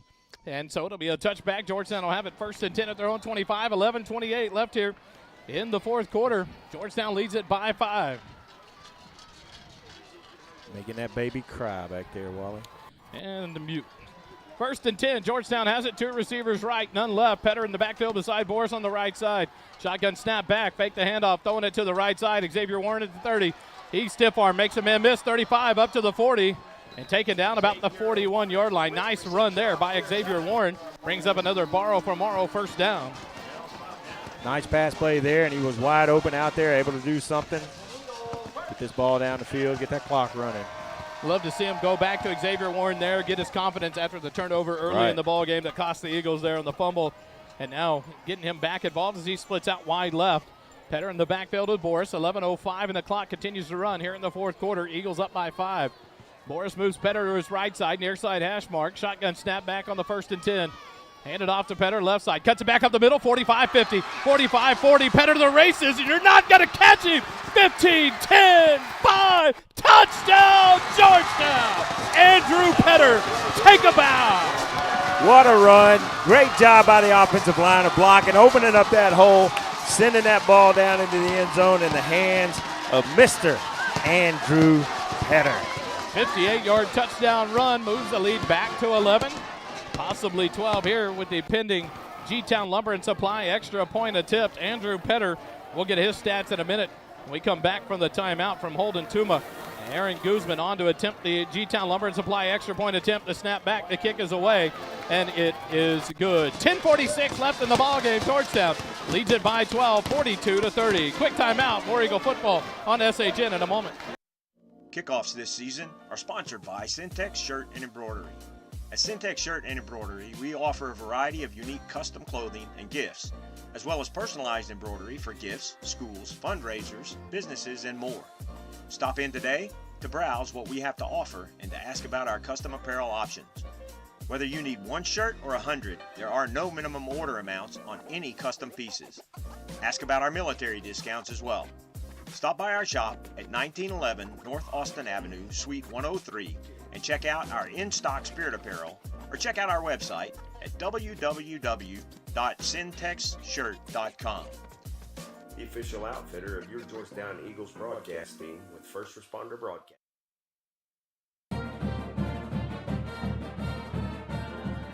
Back here live at the JCT Memorial Broadcast booth, brought to you by JMT's. Holden, Andrew Petter's stat line. Andrew Petter's got 15 carries, 235 yards, and the 3 tuds, averaging 15 yards a carry. He has been the MVP. We've talked a lot about Cody Hollybeck. This guy is putting us on his back. Syntex Shirt and Embroidery brings you the kickoff here by Aaron Guzman. 10:46 left in this ball game, and by no means is this ball game over. But Georgetown doing themselves a favor there. It's the Eagle Booster Club scoring drive summary. Went 56 seconds, 75 yards in 2 plays. Capped off by that 58-yard touchdown run by Andrew Petter. Guzman boots it away right down the middle, or to the near side, fielded at the 12-yard line. Noah Long up past the 25-30, and he breaks it. 45-50, he's on to the races. Aaron Guzman is going to trip him up. Nice job there by Aaron Guzman. And given pursuit for the Eagles is another one of the defenders. It looked like Werchen on that tackle. But a big kickoff return for the Panthers puts them right back in business into Georgetown territory. It's going to be down at the 27-yard line. Don't kick at the head. Good. The Eagles are not. They're not doing it now. Quick handoff, Carter to the right side. He gets to the 5-yard line, down to the 4. Nope, he squirts through, and he's going to be in for the touchdown. 9:13 left in the ball game, and Liberty Hill scores again to make it 42-36. And now Connor Hawkins will come back on to attempt the extra point here. They're going to have to, a 2-point conversion doesn't do them any good. So they'll take the point here on the extra point attempt by Connor Hawkins. It'll be spotted to 10. So Ben Carter to hold. So Ben Carter, another rushing touchdown for Liberty Hill tonight. Snap is back. Hawkins' extra point attempt is up, and it is good. So with 9:13 left in the ball game, Georgetown leads it by 5, 42-37. Quick timeout. More Eagle football after this.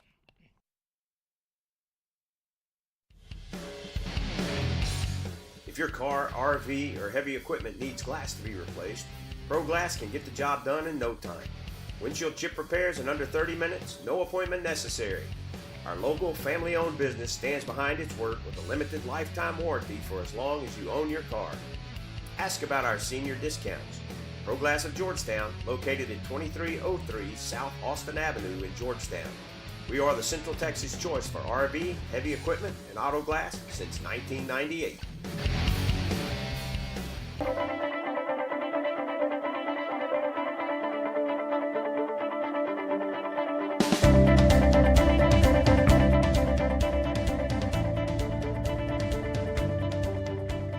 Back here with 9:13 left in the ball game. Sorry for that mix-up. We all of a sudden lost all signal in the booth, but we got it back up and running here. And the Liberty Hill Panthers are getting ready to kick it away back to the Georgetown Eagles here. Do you watch for any kind of onside trickery kick? 9:13 left, down by 5. I don't think at this point you take that chance if you're Liberty Hill. I mean, I could be completely wrong, but you do have to watch out for it if you're the return team for the Eagles. Connor Hawkins approaches, and he'll kick it away to Georgetown. Nope, it's got to be an onside kick. A little punch kick, and it's fielded by the Panthers. You're not ready for it, and what do? They pull it off, and he sold it before he ever kicked it. We should have seen it coming, and that'll cost the Eagles as the Panthers have it 1st and 10 in Georgetown territory off of the onside kick. Wow. You called it. Well, my thing is you watch the kicker every time. He doesn't change, and all of a sudden when he changes, we just watch. And so a frustrating deal. What a perfect kick by Connor Hawkins. Give him credit. Yeah, the senior kicker kicked a perfect ball. When your kick coverage guy catches it in the air. And I'm surprised he didn't keep running with it. Oh, yeah. He caught it in stride. So now they have it 1st and 10 at the Georgetown 37-yard line. Well, time for your defense to step up, strap that chin strap on a little bit tighter, and stop this drive. 1st and 10 at the Georgetown 37, 9:13 remaining. Holland under center, hands it off, up back hit, gets past the 35, down to about the 33. That'll be a gain of 4. Bring up 2nd and 6 now for the Panthers. Boy, what a gutsy call by the Panthers coaching staff over there on the other side of the field at this point in the game. But Georgetown was not prepared for that at all. And that's why I watch. You know they got to do something. 8:45 left in the ball game. Holland under center. He'll hand it off to Noah Long. He'll try to string it out wide. He breaks the tackle, gets back forward to about the 32-yard line, make it the 31. It's a gain of 2. And that'll bring up a 3rd and 4 now for the Panthers. I'm amazed at how many tackles that kid can break. A good job by one of the defenders for Georgetown to hold on and not give up and make Noah Long even kind of stutter step and slow down his momentum. Yep. And the defense responded, kept it to a 2-yard gain. 3rd and 4 from the 31 of Georgetown. Quickly under center. Holland gets a snap. Hand it off. Coming near side. Hit immediately. Take it down. What a tackle. There he is. Number 90. What a tackle there. Well, and you know they're going to go for it here. They just made a couple of substitutions on the line, and this is an enormous 4th down for Liberty Hill. Luke Butch on the tackle for no gain. Brings up 4th and 4 for the Panthers. What a ball game. Holden out of the huddle, back under center. Quick snap. He's going to give it. Nope. He's looking to pass. He's pressured. He's throwing it up for grabs, and it's going to be out of bounds. Knocked down there by the Eagle defenders. And the Eagles stand. The defense, another big stand after a big, costly onside kick by the Panthers. So the defense holds for Georgetown with 7:28 left here in this ball game. Wow, that was big. Dave, how loud is it down there now, Dave? I don't know if you're having to mute me or not, but these Eagles are ready. They're making a lot of noise tonight. And now you hear the student section making it clear. It got quiet across the way. 1st and 10. Georgetown has it at their own 31-yard line. Run the ball. 7:28 left here in the ball game. Boris has it in the backfield. 2 receivers left, none right. Petter behind him. Turn around, hand it to Petter. He comes right side, makes a man miss, breaks the tackle up past the 35. We'll see where they get him all the way to the 36-yard line. A gain of 5 brings up 2nd and 5. One of our offensive linemen got pushed over that pile, and then the referee's just like pushing down on top of him. That's the kind of runs that we need right there. I won't take points off the board, but we could use some 3 and 4 and 5 yard runs here and just milk this clock. Xavier Warren, Yvonne Espinoza split left. Weisheimer on the left end of the line in the tight end formation. Boris gets it, handed to Petter in the backfield. Up past the 35 to the 40, almost to the 41-yard line. They'll spot him down at the 40, and that'll bring up 3rd and 1 now for the Eagles at the 40. Somebody's helmet popped off, so Jordan Eric's helmet popped off. He's going to have to come out. He shouldn't have to come out when it's pulled off by the other team. Yeah. But now here he comes, the big center, Jordan Eric. They're telling him to stay on the field right now. Coach Griffin's trying to get clarification. Yeah, they're taking the time. They're going to let this clock run down, take the time out, and then let Jordan stay in. 6:15 and counting, 15 seconds left on the down clock. It's going to be 3rd and 1, a big 3rd down for Georgetown, an opportunity to get a 1st down and keep this clock running with a 5-point lead here in the ball game. So Coach Griffin will be a 2nd time out of the half. Or his final timeout. He's already taken 2. So this will be a costly one here. Georgetown has 6 minutes left in the ball game. They lead it by 5, and they're out of timeouts. But a big play coming here at 3rd and 1 when we come back. Georgetown football continues on SHN.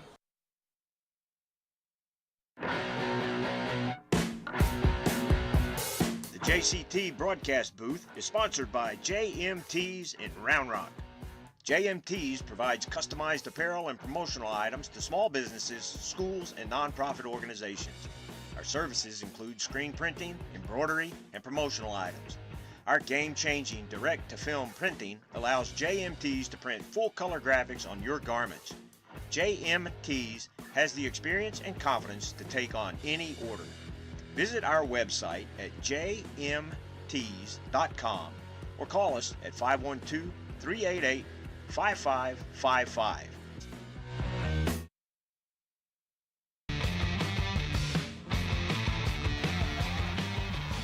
Back here live, Merkel Block Field. 6 minutes left in the ball game. Georgetown has it 3rd and 1 from their 40-yard line.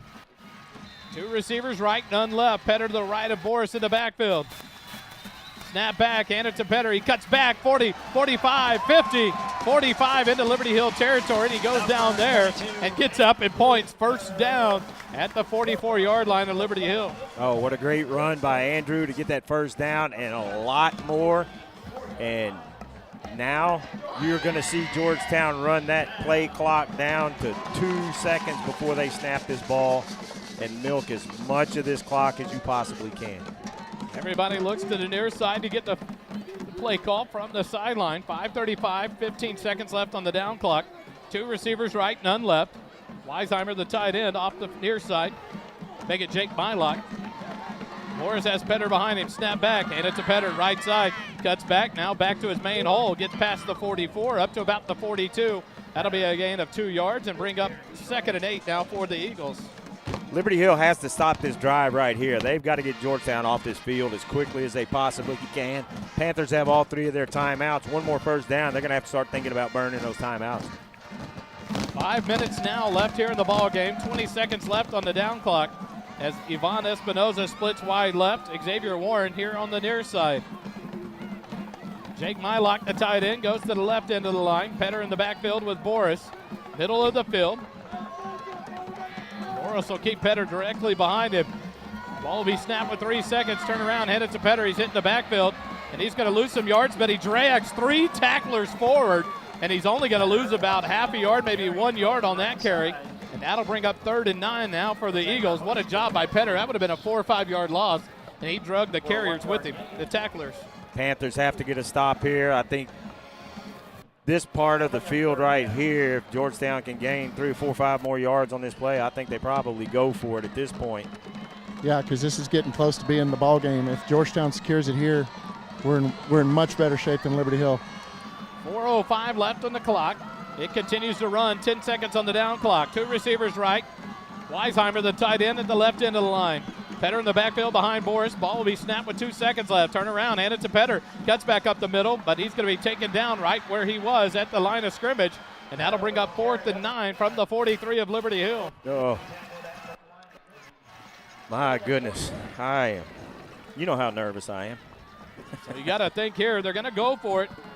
Nope. Looks like they're going to bring out the punt team. No, they're going to bring out some different receivers. Hollybeck comes back in. Yeah, I like that. But now this is going to be a timeout called with 3.5 minutes left in the ball game. The first one called by Coach Kent Walker of Liberty Hill.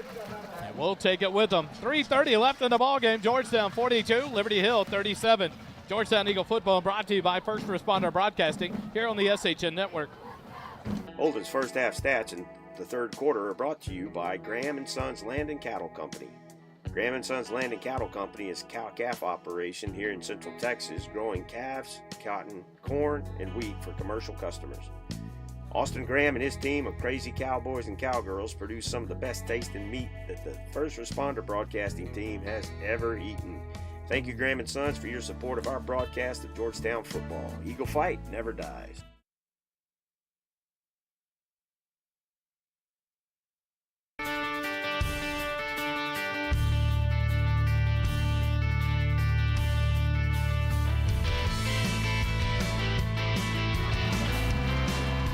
Back here, 3.5 minutes left in the ball game at Birkelbach Field. 4th and 9 from the 43-yard line of Liberty Hill. Empty backfield. Boris gets a snap back. He rolls. He's being pressured on the run. He's going to have to throw it. Now he cuts back, and he'll be taken down right at the 41-yard line. A gain of 2 yards, but the turnover on downs. No one could get open, and the blitz on the backside got Boris before he could get any more yards.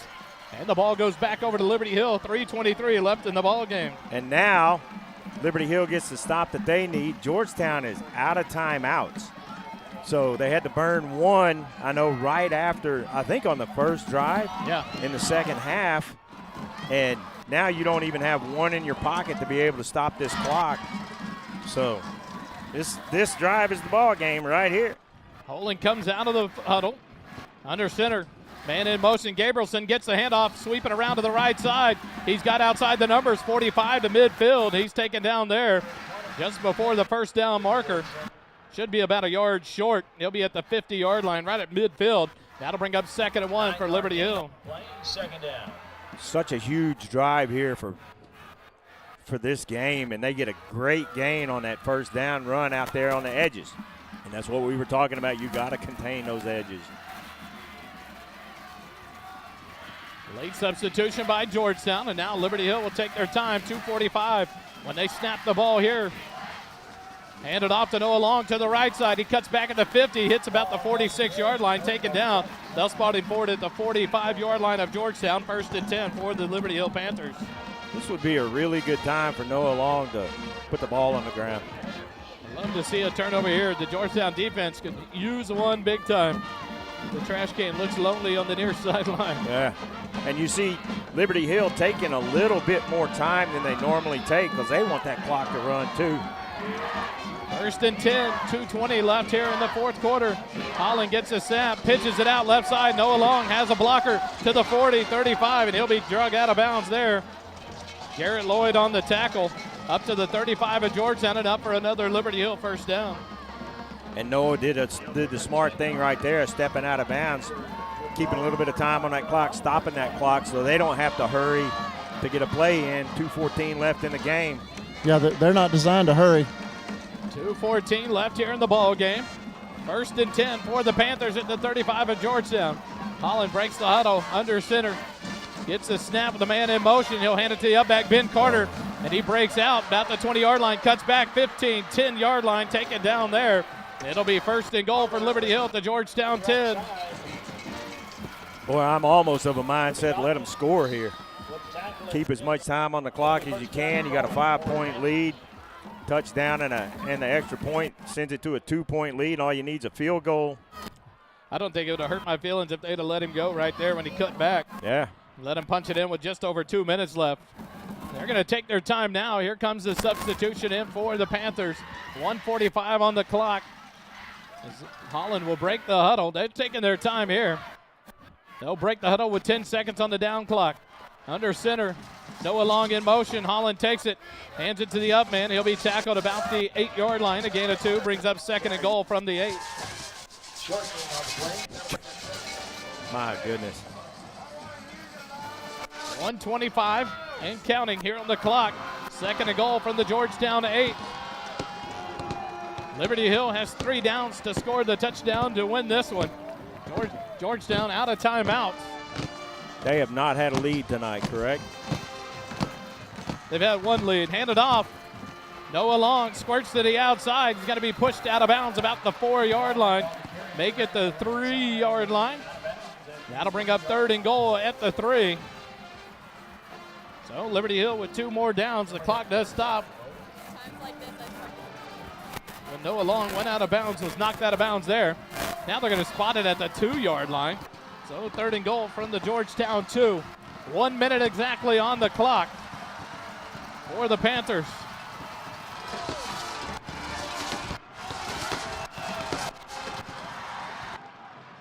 Handed off near side, touchdown Liberty Hill. 56 seconds left in the ball game. Georgetown finds themselves down by 1, 43-42. They're going to go for 2 here, and that'll make it a 3-point game. Georgetown would love to stop this, make it keep it a 1-point game, and have a chance at a field goal to win it. And again, they can't take a timeout right now. They're hustling to get the right personnel on the field. The late sub in. And now here comes Cole Mitchell back on the field. Caleb Rieger will come off. Liberty Hill will go for 2. 56 seconds left in this ballgame, and now Kent Walker is going to take his second timeout of the second half. 43-42, Liberty Hill leads it by 1. Quick timeout. Eagle football continues after this. So, yeah, it's tense down here on the sideline. It's tense. Our first down sponsor this season is Borrow from Morrow. Borrow from Morrow. Our team is dedicated to providing the best mortgage experience possible.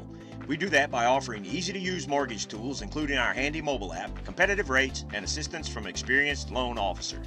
Our loan officers understand the local markets, have access to a wide variety of loan programs, and are ready to guide you through the process. Your family, your future, our focus. For your mortgage needs, remember, Matt Morrow, Borrow from Morrow. For more information, visit borrowfrommorrow.com. NMLS 464148.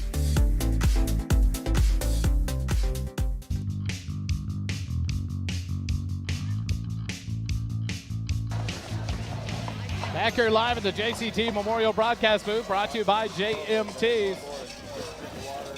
Liberty Hill goes for the 2-point conversion. 43-42. Liberty Hill leads it by 1. Pitch out to Noah Long around the outside. He got tackled. He'll take it in. Nope, here comes a late flag. We'll see what this call is. He got tackled out there on the edge. A late flag came out of the back of the end zone. See what the call is from the official on the field. And that's a big play because that's going to make it a 10-yard penalty. So now the 2-point conversion will come from the 12-yard line for the Panthers. And the good thing is nothing comes off the clock time-wise. Right. And you got to go for it here if you're Liberty Hill. You can't just a single-point extra point does you no good. It doesn't change anything where the 2-point conversion does. You got to go for it. Make it back to the 13-yard line. So it'll be a 2-point conversion from the 13. Now look for another pass from the quarterback, Holden. He'll break the huddle. Liberty Hill approaches the ball. Holland comes snap back. He's rolling to the right. He's looking to pass, and he's getting pressured. He's going to throw it up into the corner of the end zone, but it's going to be made out of bounds. No, they're going to say it was good. Oh, my goodness. It's hard to see from this far away. Yeah. But they're going to say he got his foot in. So that's going to make it a 3-point ball game. Liberty Hill leads it 45-42 with 56 seconds left here in this ball game. And now Georgetown, a field goal can tie it up, force overtime. A touchdown will win it, but a lot of work to do. You got to imagine, you got to have a touchback here from Carson Hawkins, the leg that he has on him, unless he does it and tries to put it into play, so the Eagles have to try to return it. Yeah, he may kick it short just to run a little more time off the clock. So you got to put Petter and Hollyback back there, and hopefully they can get a good return if he does kick it short. Imagine they're going to have Gavin Calloway back, Cody Hollyback, Andrew Petter, a lot of different options, different speed back there. Kent Walker and his team discuss it on the far sideline. They'll kick it away with 56 seconds remaining in the ball game. And the Liberty Hill Panthers only take their second lead of the ball game here with less than a minute to go in the ball game, 45-42. Would it be crazy for them to do another onside, Wally? You know, I was sitting here actually wondering, you know, do you take that chance that Georgetown thinks, hey, you're going to kick it and make me return it? Or do they, you know, take a chance of, as open as they were on that kick last time, it makes you got to respect it. Gavin Calloway and Xavier Warren, two track guys back for the Georgetown Eagles to receive this kick. Jaheim Dowd, one of the up men on the near side of the field for Georgetown. As Connor Hawkins heads back, gets ready to kick this one away for Liberty Hill. Both crowds on their feet. Hawkins is going to send a booming kick. It's going to be a touchback. The Eagles will have it 1st and 10 at their own 25-yard line.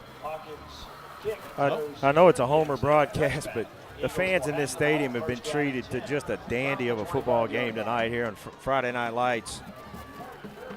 Beautiful football game here, a beautiful night in Georgetown, Texas, and the game has not disappointed. Georgetown has it 1st and 10 at their own 25. It'll be spotted on the near hash mark. The Eagles will break the huddle from the sideline. All you bet. Espinoza split wide left. Here on the near side is number 8, Jacob Weisheimer. Number 18, or number 2, Davin Sedgwick, swing pass. Petter out of bounds right at the 30, a gain of 5, brings up 2nd and 5. Took 5 seconds off the clock for that play. Gain of 5. You can do that a couple of times, but you are going to have to try something down the field. Everything is going to have to be towards the sidelines, though, for the Eagles with no timeouts remaining. 51 seconds remaining. 2 receivers right, 2 left. Petter to the left of Boris. Shotgun snap back. Quick pass out. Sedgwick at the 35. Steps out about the 38-yard line. A borrow for Morrow. 1st down. The clock stops. 47 seconds. Anybody else nervous? 1st and 10 at the 38. The first time I think we've called Davin Sedgwick's number on the catch tonight. Eagles have it 1st and 10 at their own 38. 2 receivers right, 2 left. Petter on the right side now empties out. Empty backfield. Swing pass, no. Petter, Boris sacked. Number 42, Karen Lindgren. Eagles back on the line quickly, and a late flag. That's going to be costly there. That's going to probably be on Liberty Hill because they were all over our quarterback, just laying on top of him, trying to keep him from getting up, guys. Number 44 getting yelled at and yanked off the field. That's Jacob Morris. So the sack is going to come back to not really hurt us other than the time. But that's going to be a 15-yard penalty and a 1st down for the Eagles. Coach Walker was not happy with Jacob Morris. Well, that's going to be a 15-yard penalty and give the Eagles an automatic 1st down. That's enormous. I've never heard Coach Walker was so mad. Never heard Buckelbach this loud. They got to get ready, though. That clock starts. 1st and 10 from the 47. Petter swing pass out from Boris, 50. Out of bounds about the 47-yard line of Liberty Hill. 29 seconds left on the clock. Second down and 4 for the Eagles. Coaches are trying to get everybody to be a little quiet. It's like, hey, we're on offense right now. Second and 4, 2 receivers left, 3 right. Petter in the slot right. Boris in empty backfield. Snap back to Boris. He's looking right. He's going to roll to the left. He's going to have to throw it up. Throws it up, has a man open, and incomplete. Couldn't get there. It was Espinoza. Incompletion brings up 3rd and 4 now with 21 seconds left. He couldn't square his feet and get his feet solid under, and Espinoza was there, but he just couldn't get enough under that football to get it down there in time. So 3rd and 4 for the Eagles from the 47 of Liberty Hill. 21 seconds left. Eagles trail by 3. Petter in the backfield, left side of Boris. 3 receivers left, 1 right. Sedgwick, the lone receiver right now. Petter empties out to the right flats. Boris back, looking left. Getting pressured. He's going to have to escape. Does. Runs. 40, 35, 30. Slides down right at the 30-yard line. That'll stop the clock with 13 seconds left. They'll spike it. You got to set the ball. 30 at the 33. Quickly back on. 12 seconds. Snap back. Boris incomplete pass, and he clocks it there. And that's ridiculous on the field judge. He stood at the 30 and then walked back to the 33, and the clock's running. That's no way the change could have been set. 2nd and 10. Georgetown has it at the Liberty Hill 33. You might get 2 shots at this, so. 2nd and 10, 9 seconds remaining. Do you have a quick out and give Guzman a chance to kick the tying field goal? Boris in the backfield, Petter to his left, 2 receivers left, 2 right. And now Coach Walker is going to take his final timeout of the ball game with 9 seconds remaining. We'll take it with him. We come back. We bring you the finale, Georgetown, Liberty Hill. We'll be right back on SHN. The JCT broadcast booth is sponsored by JMT's in Round Rock. JMT's provides customized apparel and promotional items to small businesses, schools, and nonprofit organizations. Our services include screen printing, embroidery, and promotional items. Our game-changing direct-to-film printing allows JMT's to print full-color graphics on your garments.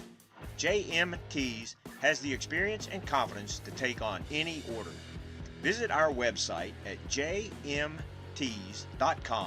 or call us at 512-388-5555.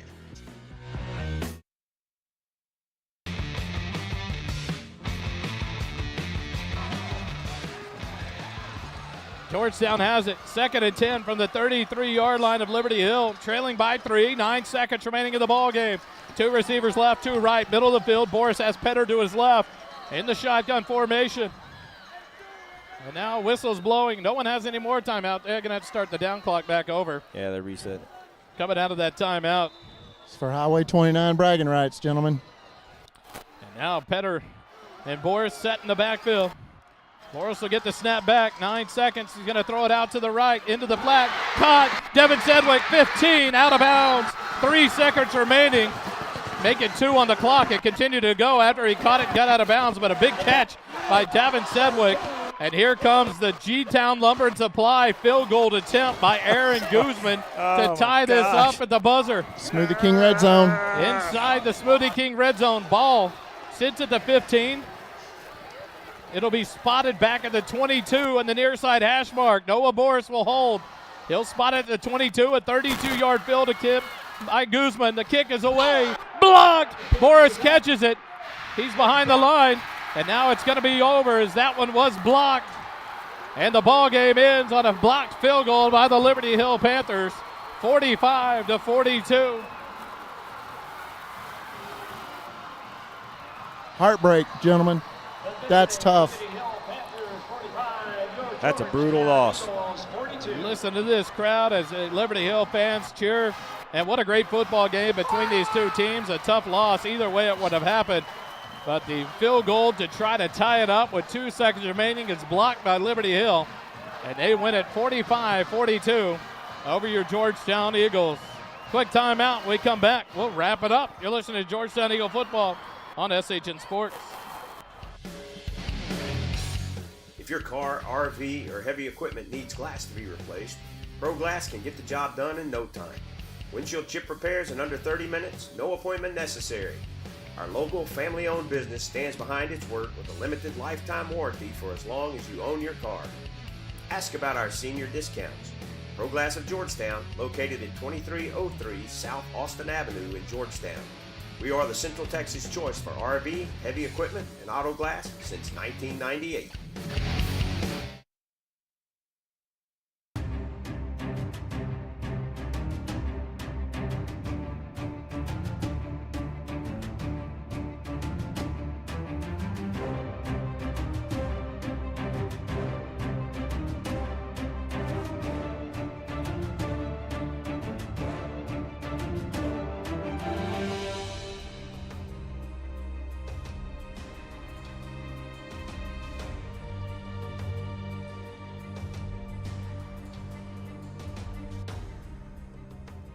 Back here live at the JCT Memorial Broadcast Booth, brought to you by JMT as your Georgetown Eagles fall 45-42 to the Liberty Hill Panthers.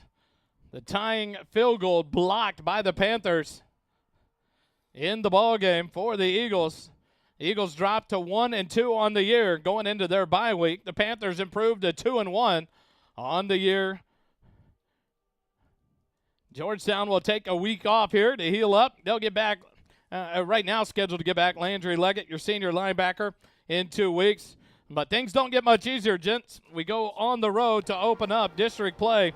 Georgetown will start on the road against the, I believe it is the college, or A&M Consolidated, I believe. Yes, and we'll have a couple of weeks to get healthy. You know, the whole team should be healthy by then, hopefully.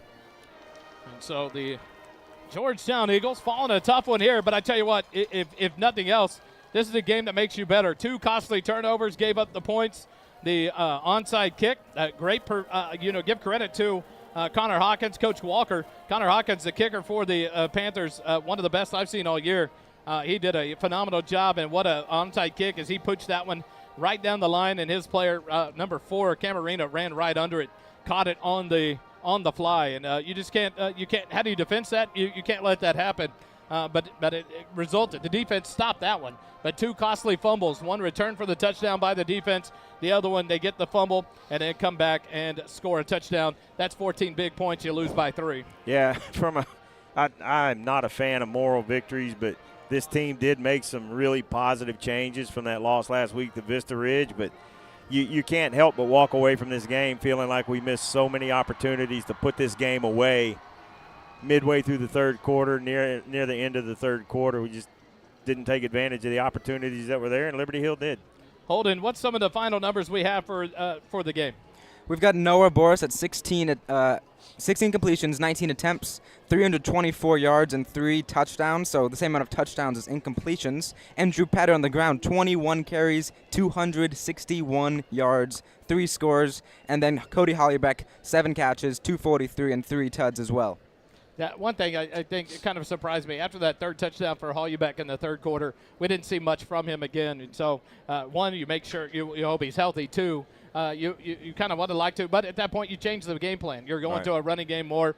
You take the air out of the ball, and then that comes back to haunt you. We get a sack on 4th and 9, unable to convert on a first down, which would have been an opportunity for this team to kind of run the clock out. And not let Liberty Hill have the ball back, but they get it back, drive down, and end up scoring what is the go-ahead and game-winning touchdown. But this defense battled against a team like this. You wondered how they would respond. They fought hard against Vista Ridge as well as against Copper's Cove, and they did a great job tonight. They did some great things on the field for the defensive side of the ball. When you don't put them in those bad situations, this defense does well. And even in certain times, they held this offense a lot more times than I expected tonight. Liberty Hill, a tough team to stop. Well, and we talked about getting those stops in there, and Georgetown forced Liberty Hill to punt 2-3 times. 3 times. And I think they had a 4-and-out or turnover on downs once or twice.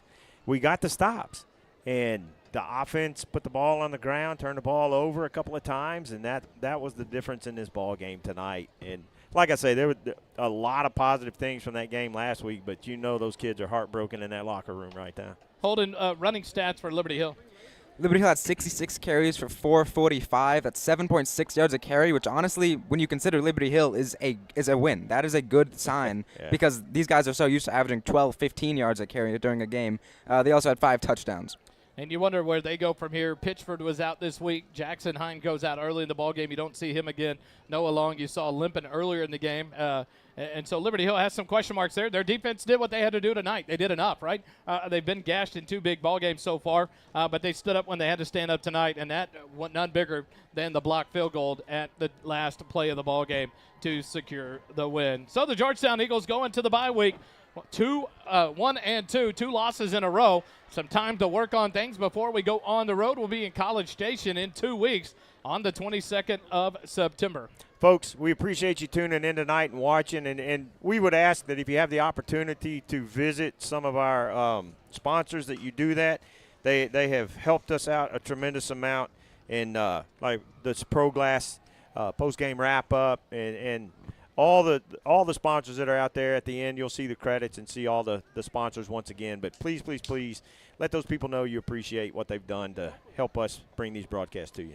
Yep. The Georgetown Eagles fall 45-42 to the Liberty Hill Panthers here in Week 3. Next up on the 22nd of September, A&M Consolidated on the road to open up district play.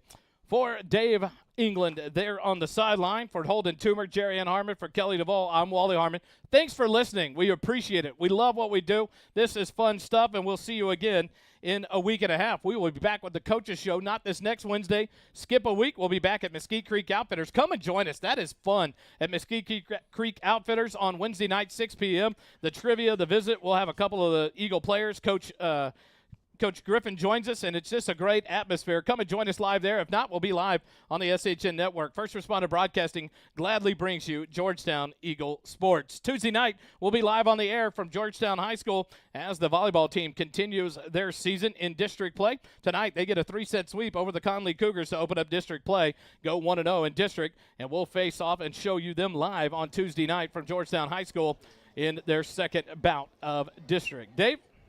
Yeah, just heartbroken crowd. They're slowly matriculating out of here, as Kelly might say. And, it's tough, blocked punt there at the very end. It, comes down to the very last play. I think or Kelly. Field goal, whatever. Field goal. And, so it's tough. But I think our Eagles fought extremely hard, had some great plays. Haul you back. Patter, Noah was doing well again, and just too many mistakes. In that you can't make mistakes against a good Liberty Hill Panther team. You've got to, they start off really good, owning the clock. But, it's not a district game, but good quality opponent. We're going to see them in district. Battle of Highway 29 coming to you next year again. Thanks for joining us live here from Birkelbach Field tonight. For all of the First Responder Broadcasting team, I'm Wally Harmon. Thanks for joining in. We'll see you live Tuesday night. Either come join us in the gym to watch Eagle Volleyball or join us live here on the SHN Sports Network, and we'll bring you all things Georgetown Eagle Sports. Guys, it's been a fun one, a tough one, but the Eagles fall 45-42 to the Liberty Hill Panthers. For everyone else, enjoy your weekend, and remember, it doesn't cost you a dime to be kind. Have a good weekend.